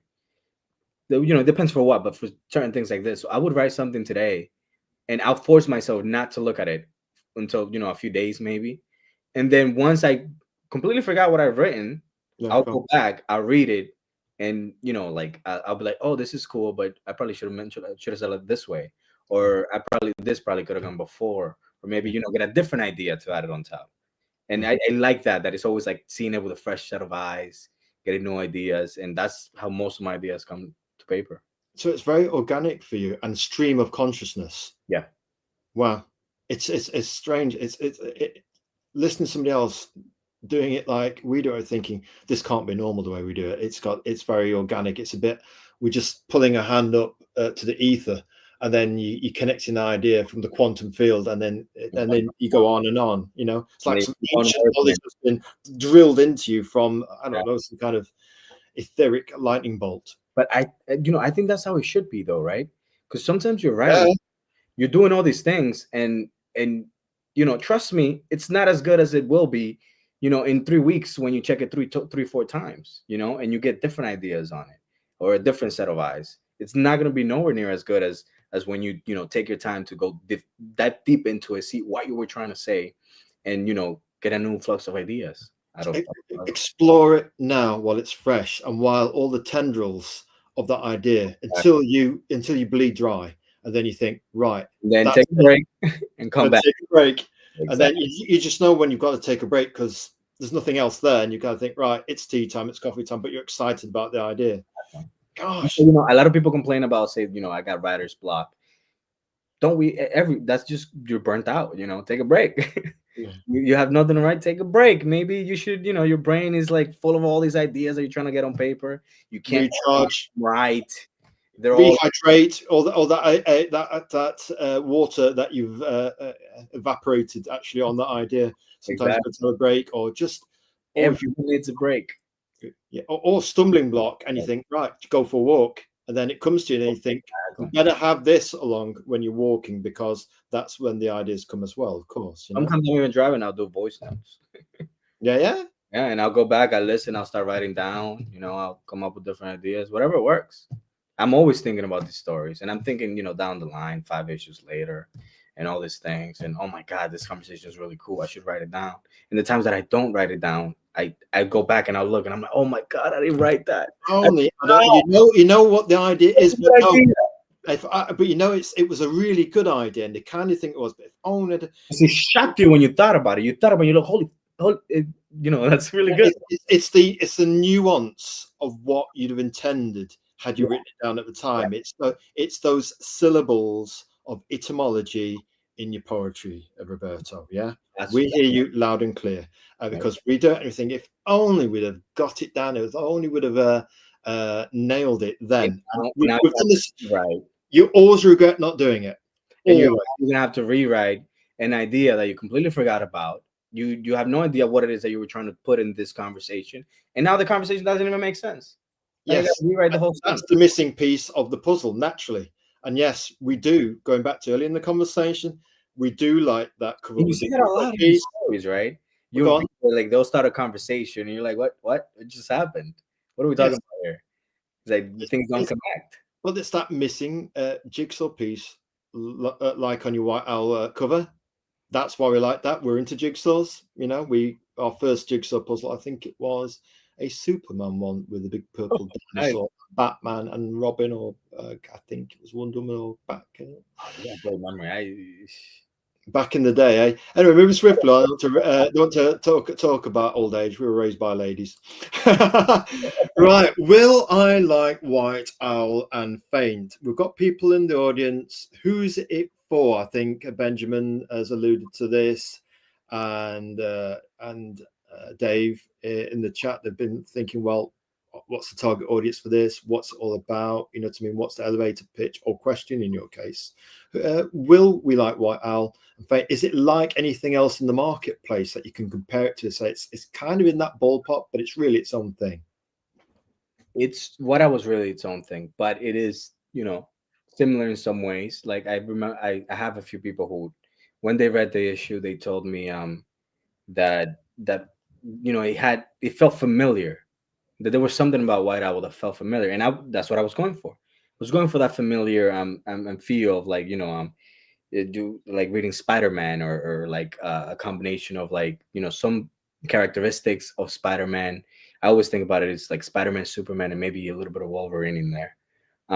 It's just that familiarity that you already read stories like this, but this is its own thing and it's completely different. And you're gonna have a very different experience reading this. It's gonna be, it keeps on changing. The first issue was its own thing. The second issue was its own thing. Now the third issue, the original plan was for me to sort of pull the rug out from under you and say, you thought wrong, or or like you didn't even think this guy was gonna come in right now, right? I think I've said it on Twitter, so I'll say it here. The main protagonist of the story, White Owl's nemesis, he is introduced on this issue. Yeah, this is his big issue. This is his big introduction. And again, I wish I could have introduced him in the first issue, right? I mean, you guys met Slay, right? People read Slay, and most people thought that was him. But we'll see on issue 3. Faint is very different. If you're a fan of like manga, just dark, very dark stories, I would say if you've seen something that I thought about a lot while I was writing this was Castlevania. Go on. Tell us about that. Not the one that's coming out right now. I actually haven't even finished that. But the first show, did it have a name? Was it just Castlevania? I'm not sure. But the one with Dracula. It's dark. It's very it won't be, how do I say this? It is gory and it is dark and it does feel bleak and it feels very edgy, right? There's a lot of violence.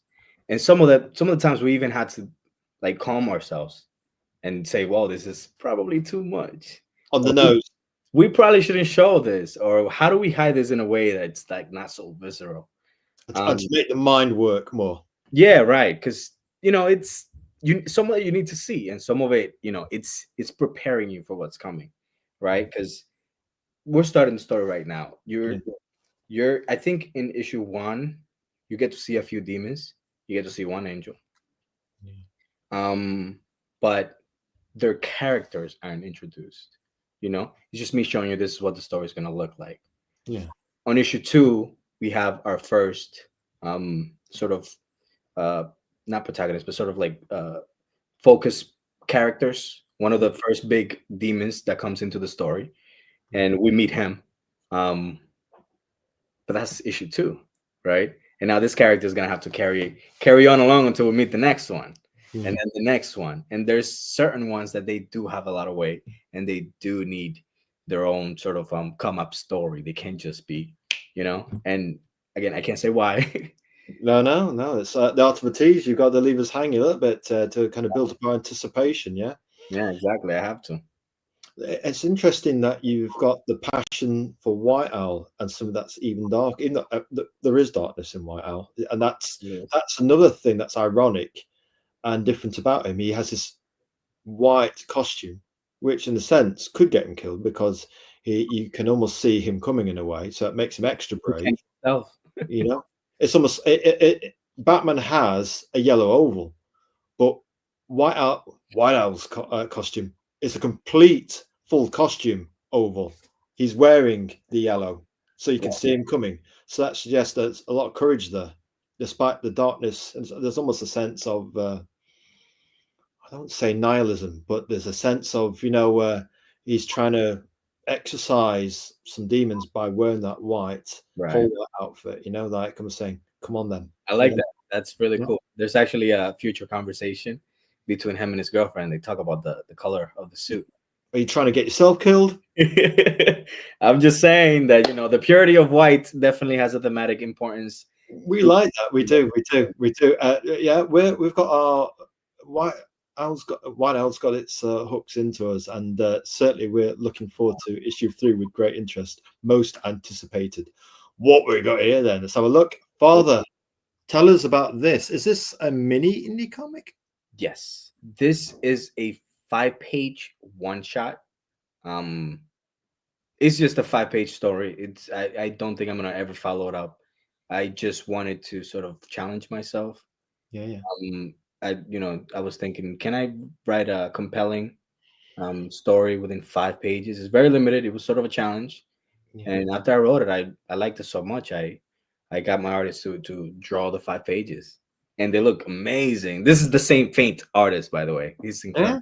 Yeah. Really? So again, you've got your universe, your cosmology, your 3 books unified in terms of a look. Even though, obviously, with it being darker, he'll slightly tender the art style to that darkness style of things. Yeah. Exactly. So this was pretty dark as well. I wish I could uh, finish it, or at least I was thinking maybe one day I'll do like a 80-page one shot, finish Oh. the story, but not now. I have too much on my plate.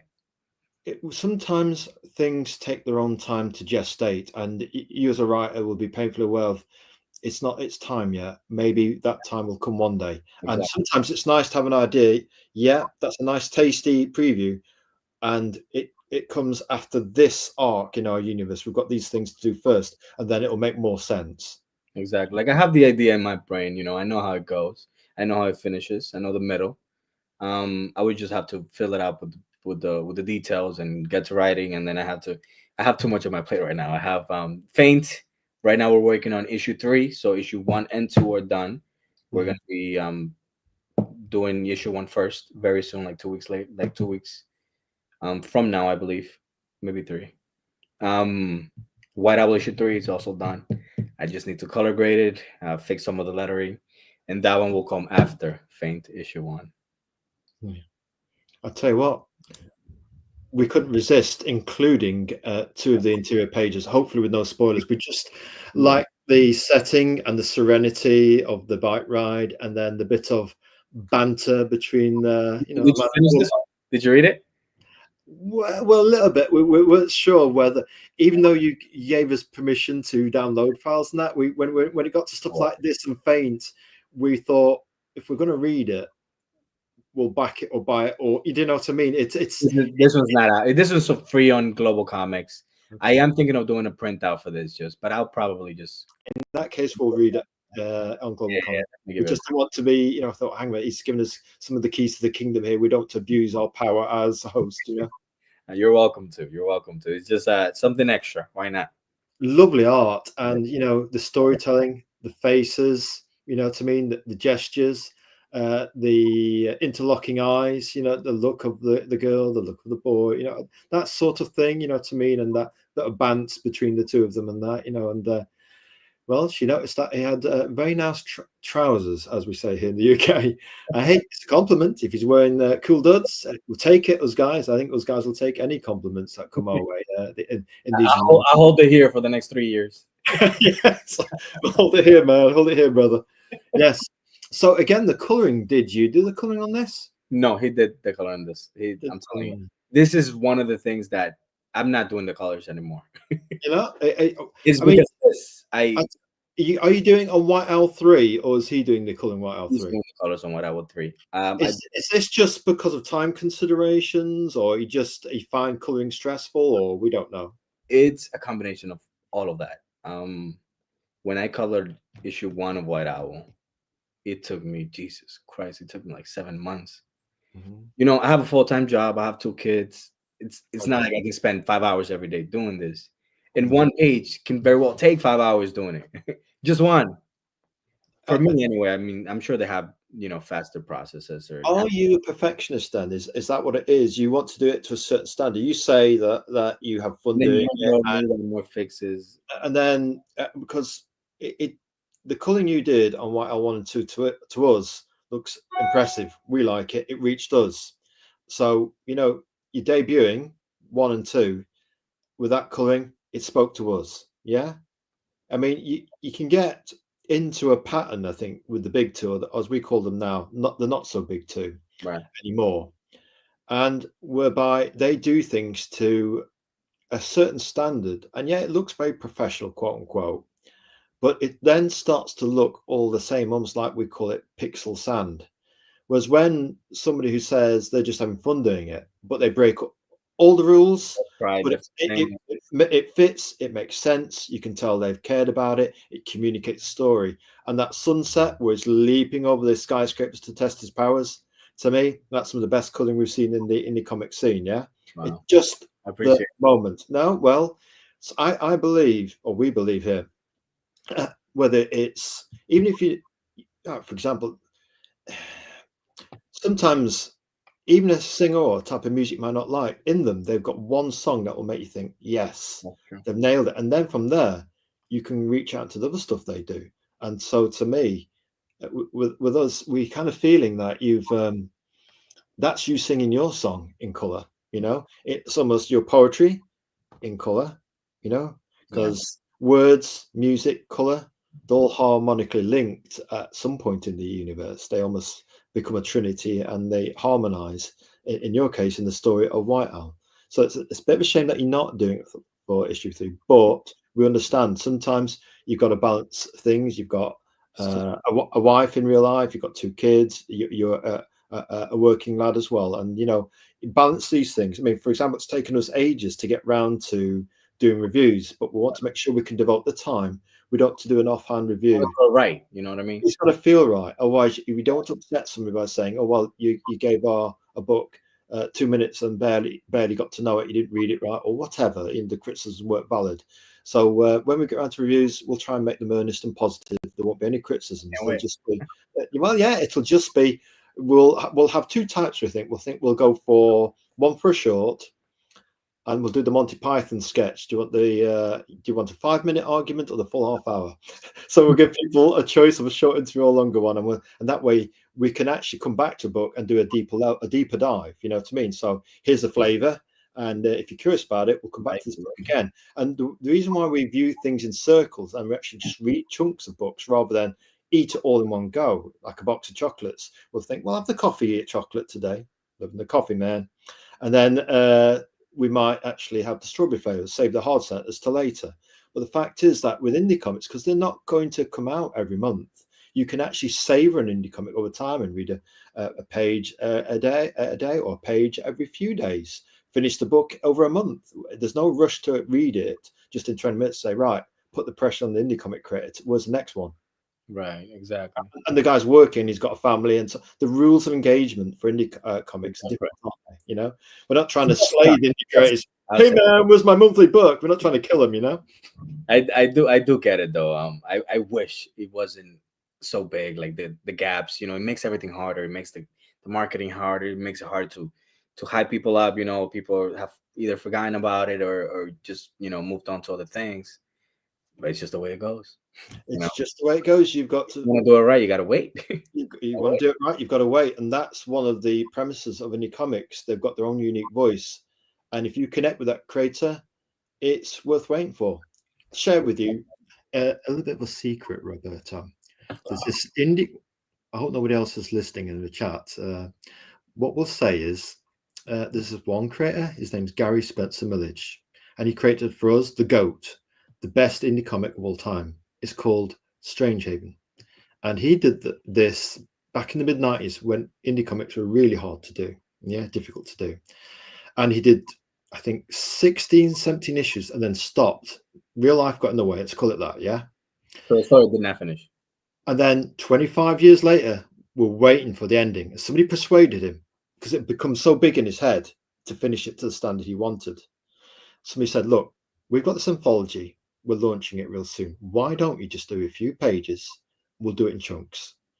And after about 10 of these anthologies, he finished, or a handful of these anthologies, he finished the story. Yeah, it gave him the bridge to finish it. Now, we didn't buy the anthology. We're dying to know the end of the story, but we want it either in a trade paperback or in the pamphlets or the indie comics that he sold before, because we've got the complete collection. But I don't think he'll do the pamphlets first. He'll do the trade first of the complete story. But it's been inspired to do almost like a kind of epilogue of another 50 pages. And I think, oh gosh, more waiting. But we're in deep, man. It's 25, 30 years since we last read that last issue. We're committed. Hey, if he can hold you guys for 25 years, then I don't think I should have an issue with White Owl. Well, there you go. So anyway, just thought I'd share that with you. It's Gary Spencer. It's millage.com, and he's the guy that did Strangehaven.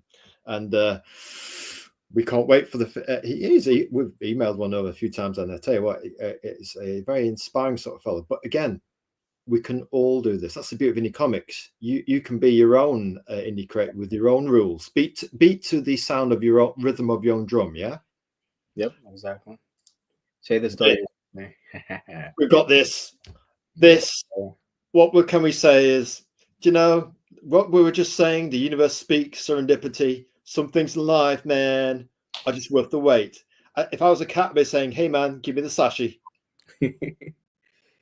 Let's see. Hello, please. Well, just a little bit. Don't spoil us, but Right, no, of course, I know. A bit of teasing. This is the official cover for White Owl issue 3. There'll be another one.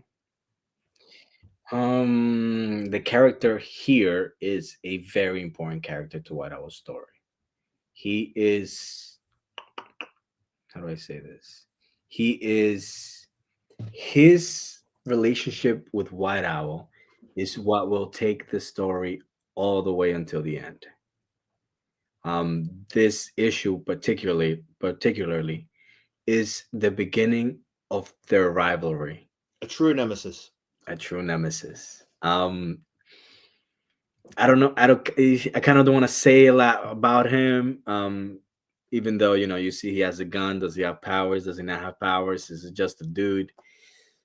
Let's just say he's authority, law enforcement. That's it. That's it. I'll tell you what, hey folks, Azrael, your host, just gonna have a little moment with this cover. Just relax a moment and enjoy that cover.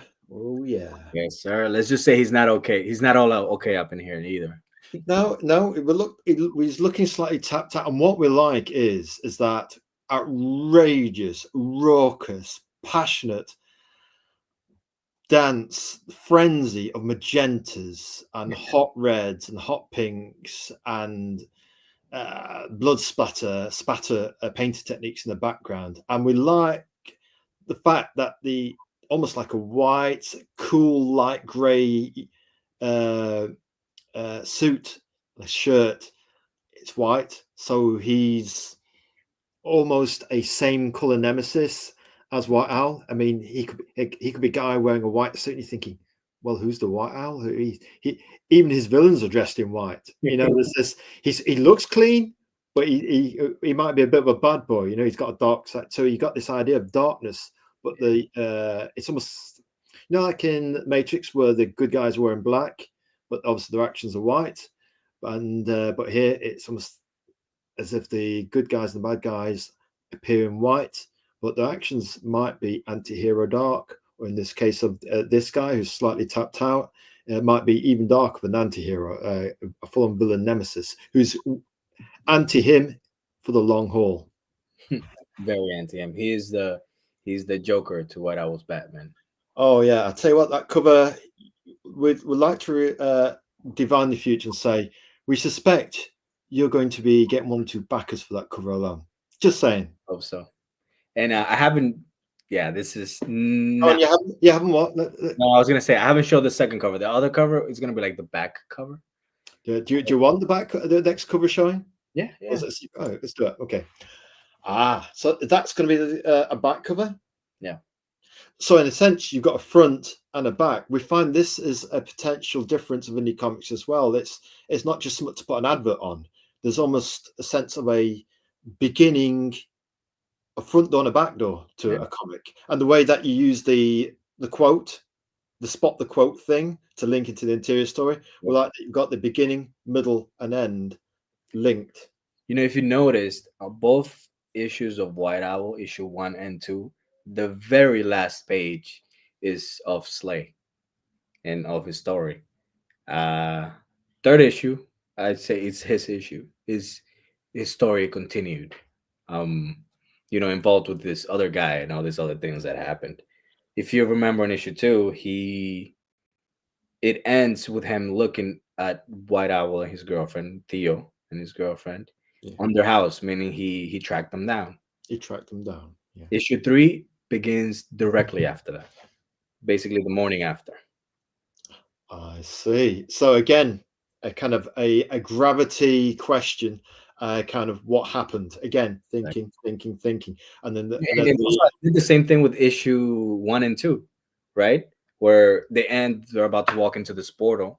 And then on issue 2, they just appear. Well, you get the paradox introduction, but then they appear on the bridge. That's direct continuation. But this allows the reader, if you don't get all the pieces all at once in the right order, for example, you've got 10 numbers and some of those numbers are taken out, you can use your emotional and intelligence to try and fill in the holes of the sequence of the pattern, and imagine what might have happened. Well, wait a minute, we were expecting this, and where is it?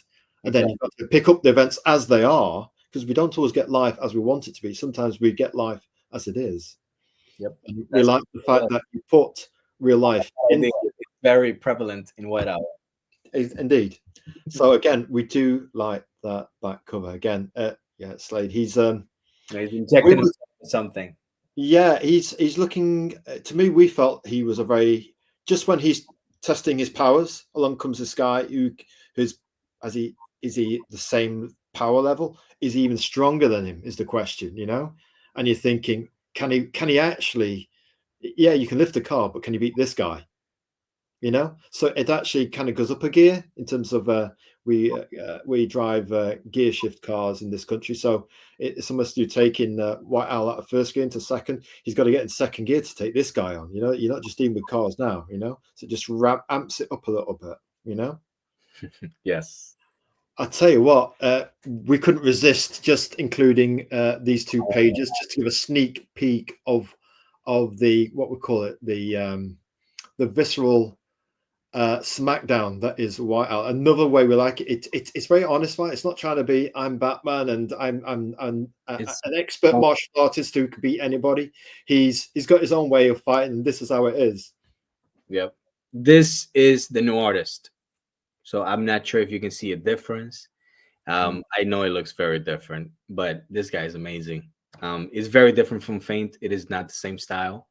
I wanted him to keep it at least a little similar to how it looked before, as to not like pull you out of the experience when you're Got reading. you. Got you. This also has not been color graded by me. This is how I received them. Yeah. Normally, the color grade does change quite a bit. I may change some colors here and there, or just give it a nice atmospheric vibe to it. So yeah, it's almost like as if you're taking that view of the old masters, the painters, like Turner and that. You'd have the raw painting with all the colours that were raw and vibrant as they were, but then you put a glaze on to create an overall ambience or atmosphere to the pages. Is it kind of like that? It is kind of like that. With the first issue, I remember I had two different color grades. I think they're still, yeah, that's how I put them out there. The official cover was the one that we saw before with the red sky. The variant cover was the one that my brother did with Slade, like pointing his gun or something. For Slay's version, we did use a different color grade. So if you had gotten both, you would see the difference. It's more of that reddish, those magentas we were talking about. Yes. It's not, you know, it's not like completely different, but it's just a nice little touch in there, a nice little mood setting.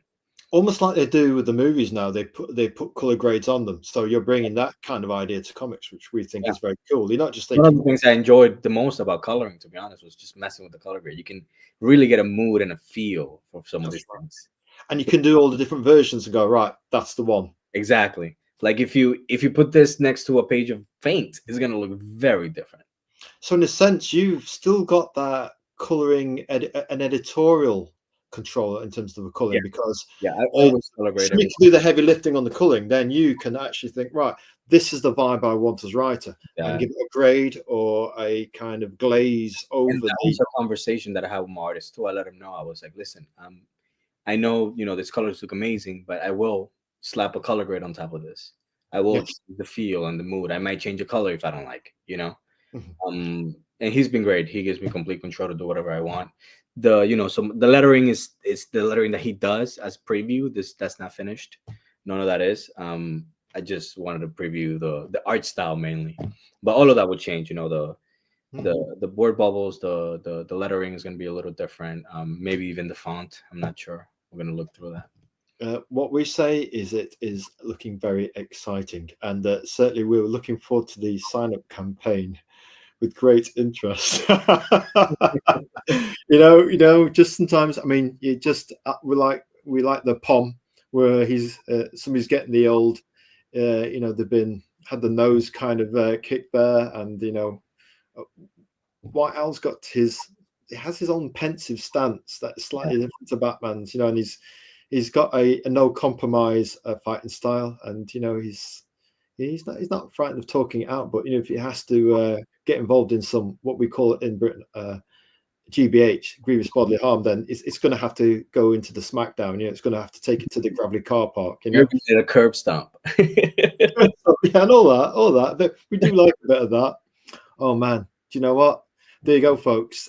People are watching this in the future, in the present, with a fair wind. You never know. White Owl might be on Kickstarter by then. We don't know. We'll see. But we're there. Soon. Faint Soon. first, then What Owl 3. Early April then for White Owl 3. Early April for Faint. For What Owl Faint. 3, either late May or early June. So we're looking at about another month-ish, yeah? Yeah. So Faint first, early April, and then we've got White Owl, kind of May. Yeah. And May. again, this is allowing me to be able to put more out there quicker, right? Because Yeah. I have, after that would follow Faint issue 2. While I'm doing that, I'm already working on White Owl issue 4. So Got you. if we're lucky, we'll get into a nice rhythm where And there's that sense of TikTok where you can go bounce from one book, and maybe that energizes you to go back to the other book. Is that a thing for you? That was the thing with my artist, I think, where he was just doing both styles, and he said it's actually good because he'll draw in one style 5 pages, and then he'll jump to the other book and switch the style, so it keeps it interesting. It's new. It's not just like talking away at the same art style for 25 pages and plus. But I think if I focus on one, put it out there, while I'm doing all of this, the other one's cooking on the back burner, you know. Oh, yeah, I see. So the What sense of you've almost what do you call it? Building up an inventory in the sense, Right. kind of you Getting know, you're kind of building up. So that way you've got a rhythm. So that way you're not necessarily waiting half a year or a year. You've always got one cooking in the background, which as exactly. soon as that one gets out there and promoted and sold and the campaign finishes, then the other one's ready to go. So you've always got one in hand, yeah. That's the idea, to always have one in hand while I'm doing the other one. That way, I don't have to wait a year in between. Folks, we knew this person would arrive one day. Efficiency. Right? Never met him before, never even heard about him.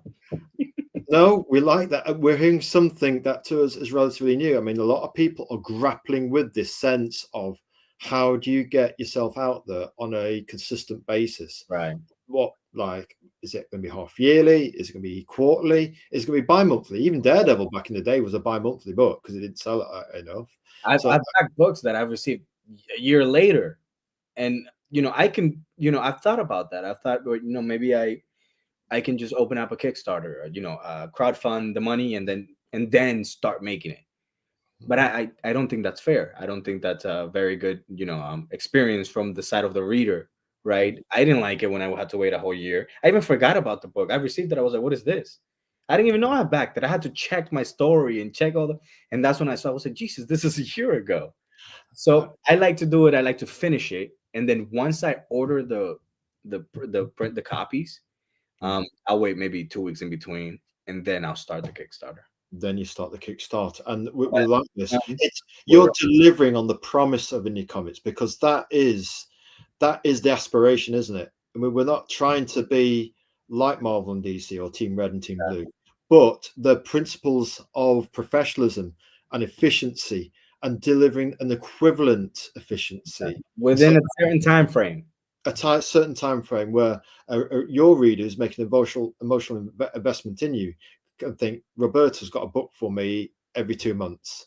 It'll be White Owl, then it'll be Faint, or you might have one month, one another month. You know what I mean? So almost like a TikTok strategy, yeah. Or It's just my second campaign, right? Should I follow this moving forward?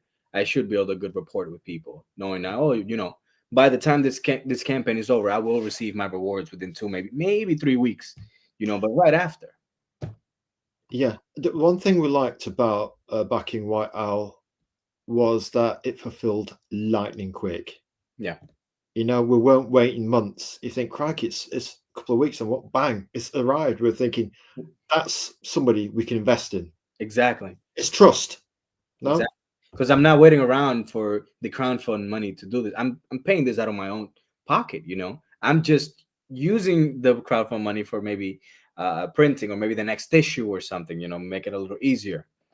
But it's still coming out of my pocket. I'm still the one. Getting this done for then, and I have a lot of things to work on. I need to build a website. Like sort of centralized hub where anybody can go and buy the comics. Right now, I have nothing.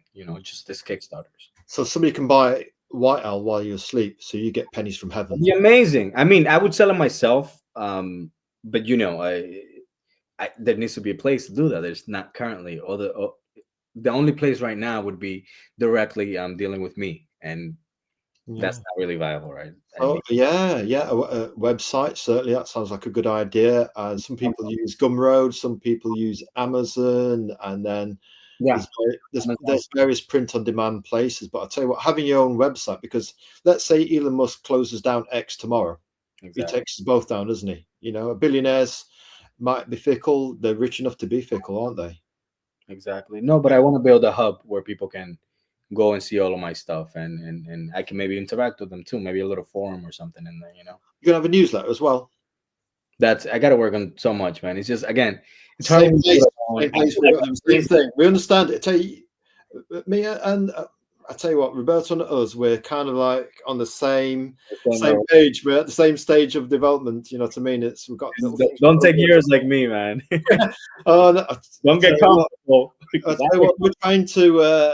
We're trying to go forwards. That's the politest way we are trying to. We want to promo people, and who knows? One day on the horizon, you never know. We might do a comic book ourselves. You never know. But for now, we want to grow space for indie creators and and celebrate them. You know what I mean? And earn our place in the indie comics community. And hopefully, you never know, maybe that resonance of karma might come back to us one day. You never know.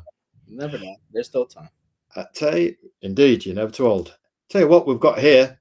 It's time for this. Got to show the White Owl trailer. Now we've got to remember how to do this. Remove the presentation, and then we've got to add this to the stage, and then we're going to go to this other tab. This is why we need two monitors. You see, Roberto, we're still learning. Yes, we'll get there. This is the one I was telling you about. A hero is not just someone in pretty colors who saves you when everyone is watching. A hero is that other dark monster that shows up in the absence of light. To guide you, to protect you from a darkness he knows. Sometimes, heroes are heroes because they cross those lines. I am either right, or I'm just like you, looking for ways to feel better about myself. But while I figure it out, I'll protect you. And I'll guide you away from a darkness I know too personally. Wow. Good time. Oh yeah, I tell you what, there's some extra. Oh, here we go. Oh.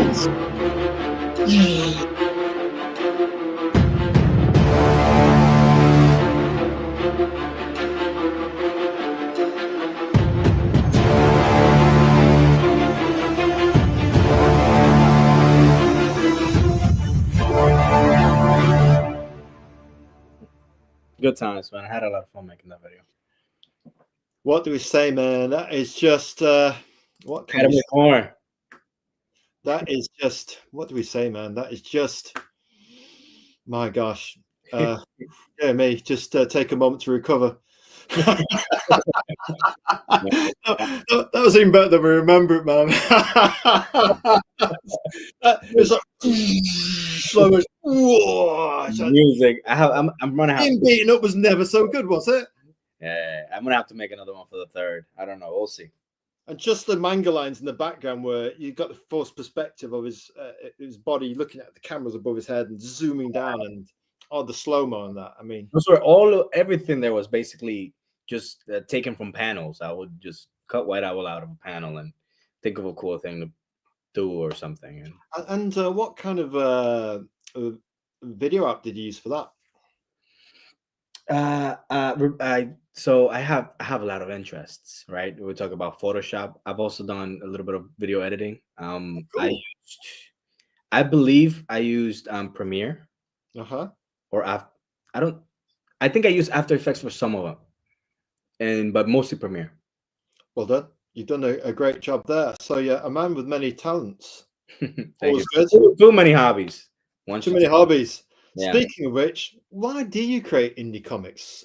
When did your journey with indie comics begin? Why are you doing indie comics? Why aren't you trying to, I don't know, write for Batman or something? So like we said before, I've always thought I always saw myself as a sort of storyteller.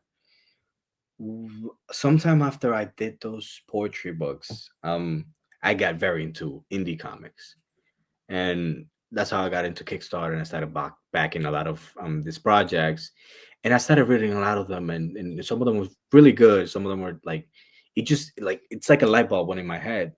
I thought to myself, why can't I use this medium to tell my stories? Yeah. I started with White Owl specifically because Faint was taking too long. Originally, first idea then, Faint was my first comic. First comic.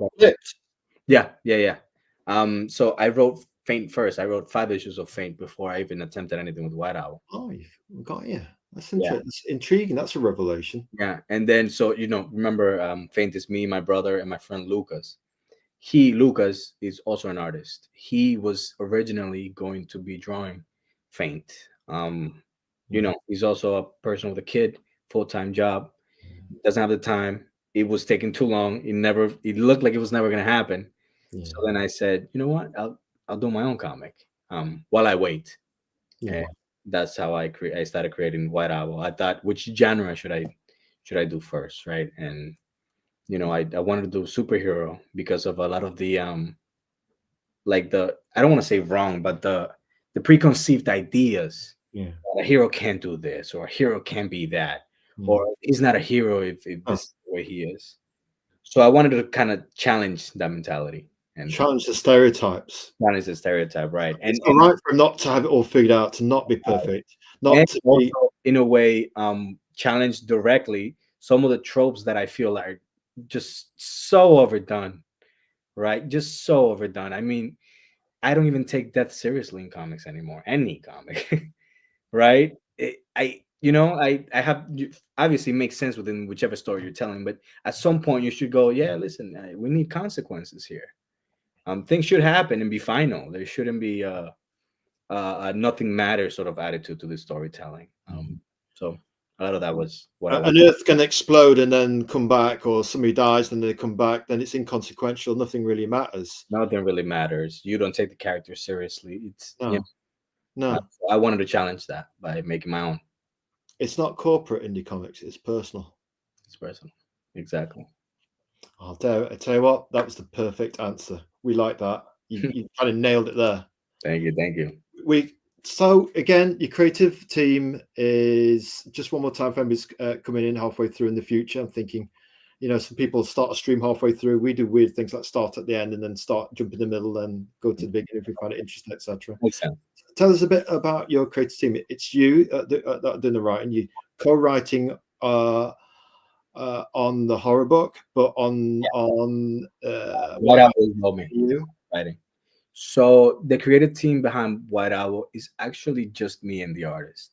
Just you and the artist, right? Yeah, Jonathan Espinosa is his name. I believe he's situated in Chile. He did a great job in those first two issues, man. I mean, when I hired him the first time, I remember I sort of asked him for a I don't like when you're talking to an artist, I don't like to be like, hey, can you draw something for me for free so I can see your art style? I'll say, hey, listen, I'll send you $20, draw me something, and if I like it, great. If I don't, you'll still get the $20, right? Or $50, whatever. They have the time, they'll go, 20 is too little, and I was like, hey, you're not hired yet. I'm getting. You got to balance the budgets. You got to balance the same old thing. You got to balance commerce to business. You got to talk. You got to talk bank and art. Yeah. But he actually sent me a panel that he did, and it was amazing. It was a lot of that first panel that you see. Yeah. And it was just, after I saw that panel, I said, yeah, this is the guy. Yeah. You just know. And you thought, you just know when you see it sometimes, don't you? Visually, it just clicks. I just saw that panel. I was like, okay, I think this is the guy. And it worked out for 2 good issues. Sadly, it had to end. And now we got a new artist. And sometimes all we can do, Roberto, in that context in life, no matter what the situation, whether sudden and abrupt change, is go forwards. Yeah, with our best chest, our best shoulders back, and put our legs forwards. Take the step. I mean, I had to stop the third issue 15 pages in, right, and redo it. So in the sense that you've had to kind of White Owls had to kind of juggle that halted production and then kind of reset. Hey, Marvel and DC have grappled with that for the best part of 70 years, haven't they? I mean, as creators start to get into more detailed art with image and that, you couldn't get a creator that was doing 1 page a week, let alone 1 page a day. So indie creators grappling with this is interesting, because we're convinced that indie creators with their own business plans will come up with their own ideas. And you on the TikTok, you're already doing that with the business plan. You come up with your own solutions. Right. It doesn't have to be like somebody else's solutions. It can be Roberto's solutions, which we find are of a kindred spirit nature. I mean, you made us smile more than once, so we're going to end up with a face cracked. Question number 4: what advice? Yeah, you got to do it, man. Sometimes, I hope nobody's paying attention to the stream. Nobody's thinking, "God, one will." Never smiles, man. Number 4: what advice would you give aspiring creators, to the younglings, the adolescents, the creative families any one of which might want to create a comic. Maybe the parents are creating a comic. They want to hear some advice from you on how you write, how you go about hiring artists. Our motto on this show is we listen, we learn, and share. What advice would you give to a young Roberto or an adolescent Roberto starting out as a creator and wants to create indie comics? I think the best advice I can give, it's probably always going to be the same because I feel like it's the most important thing, but just start.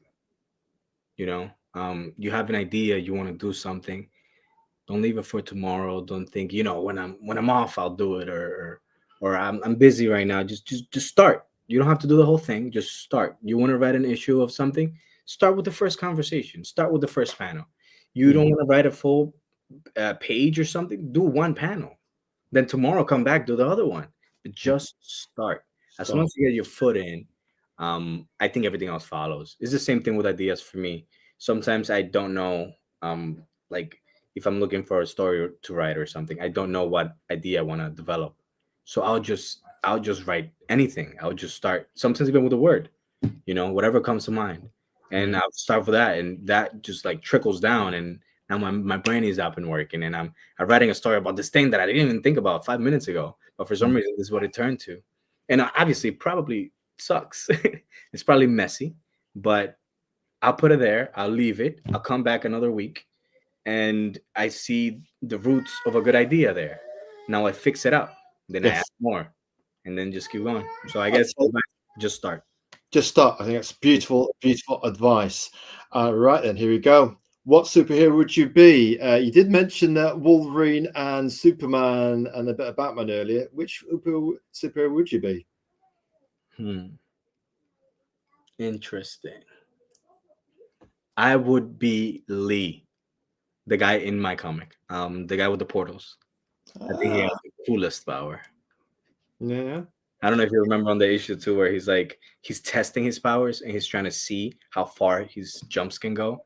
And he sort of goes like to space and he's just like laying in space, looking at the earth and whatever. I think that would be really cool to do. Nightcrawler, but even cooler and just a bit more powerful, and perhaps potentially with his power set a bit more lethal. Right. Yeah, just seeing potentially into the future there. So yeah, it's interesting that you pick somebody who's in young indie comic, and why can't you? We want indie comics to challenge the big two or the not so big two. Their sales aren't 1 million anymore. They used to be 1940s and 50s. And I also have the ideas of what his powers are going to turn out too, right? Yeah, so I know what he's capable of, right? They can evolve over time. They can grow. These powers are like muscles, right? Your muscles are very weak. You start working out, all of a sudden you got a mountain on your bicep. So he'll start doing different things. Like his portals will be able to do like a gravitational pull and move around in free space. A lot of stuff like that he can do, and he hasn't gotten there yet, but he will. And it's just really cool to think about. Tell you what, we've got some quick fire bonus questions. Here we go. We're going straight into them. What got you into comics? Was it a parent thing? Did you come across a newsagent or a chemist and they just had to have some comics in the newsstand, or were you part of that kind of move to specialty comic shops where things could only be found there? I think what got me into them was probably Spawn. I remember the first time I read Spawn. We can see a bit of that now, actually, in White House, some of the poses and the looming kind of. I would say this is really cool. And from there on, I just like, you know what, maybe I should give them a shot. Because, before when I was a kid, I'd never really read them. I couldn't really afford them, but that wasn't the reason. I was never into them before until then. And then I was like, I can see what comics can be. And I can see that this, like I said, I've always been into the darker stuff. They gave you a vision through the darker stuff and the attitude and the kind of. Yeah, I like the serious, gritty stuff, And that's carried over into your horror and to your superhero book. Even White House, right? Well, White House was pretty. It's not that dark, but it is. You'll see later. Oh, well, we're getting the feeling actually from and talked about you. You got a widescreen, award-winning smile, folks. But outside, it's going to kill you. Everything dies. Yes. Got to do it with a smile, man. So number 7, what do you like about indie comics? We kind of alluded to that before. Is it just that sense of creative freedom that you can decide? It's definitely the sense of creative freedom that everyone has when they make comics, and everything's so different, you know. And a lot of people do try to do different things. Not all of them do, but it's always refreshing, regardless. You know, it's always refreshing to know that some guy just like me made this comic, you know, and he had this idea and he brought it to life. And he put all this work into this thing that I bought and I have in my home, and I can read anytime. And it's really cool. And you know, I've read very good indie comics too. So it's what I like the most. I think it's just the people who make them. It's all about the people. Yeah. My mentality is I need to have a collection of indie comics. No DC stuff, no Marvel stuff. I want indie comics. I think we're getting to the point where people can invest in the authors, such as yourself. They can invest in the comic, such as what you're making, and they can also invest in your cause that you fight for. Right. This is also why I should be a little more vocal and public. Yeah, maybe you can. I mean, what are you fighting for? You could be your family, your friends, your co-creators. A common cause. We like the fact that your family and friends are involved. We think that's a beautiful, richly coloured tapestry of culture. You know, we love it. You know, it's part of it. We had Brother Deer on. He creates the Tomb of Reckoning. It's a werewolf book. His werewolf's called Murphy, and he had his little daughter wander in the room, and she said, "Hello, Daddy." So her name was Charlotte, and then his colorist is actually his wife, Jewel. Okay. And then I said, "Get her on the show then." And then she said, "Oh no, I'm looking after the baby." And then I think she got the baby quieted down, and then she came on the show and said, "Hi," and all that business. So it's quite incidental. We don't have to be like the mainstream news media organizations with our makeup on. I haven't got any makeup. My makeup's cracking anyway. Just you get 29 died for 29, I tell you. so yes, that's the beauty of it. That's just the way. What are the future plans for White Owl going forward? We have to remove that space in between White Owl. No worries. Well, we're going with issue 3 right after Faint issue 1. Awesome. I will start marketing very soon.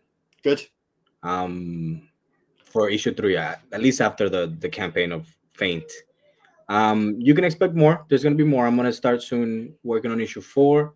Well, my artist is going to start soon. I have about 7 issues written. Their script ready. I do have a sort of map. I keep calling them all maps. Yeah, no bother. It works for me, right? Your own terminology. That's beautiful. That's the whole point. Right? Yeah, go on. And you know, I know how to search it for it. I just look for map, issue 5 map or whatever. Oh, yeah. And on the map, you know, I'm planning for a volume of about. It was supposed to be 9 issues, but I think we're gonna push it to 12 now. So I'm thinking about for the full 1 volume. You know, I can't do 30, 40 issues of this, and I might even do more volumes in the future. But for the full season of first season of White Owl, 12 issues, something like that. So there's a lot coming.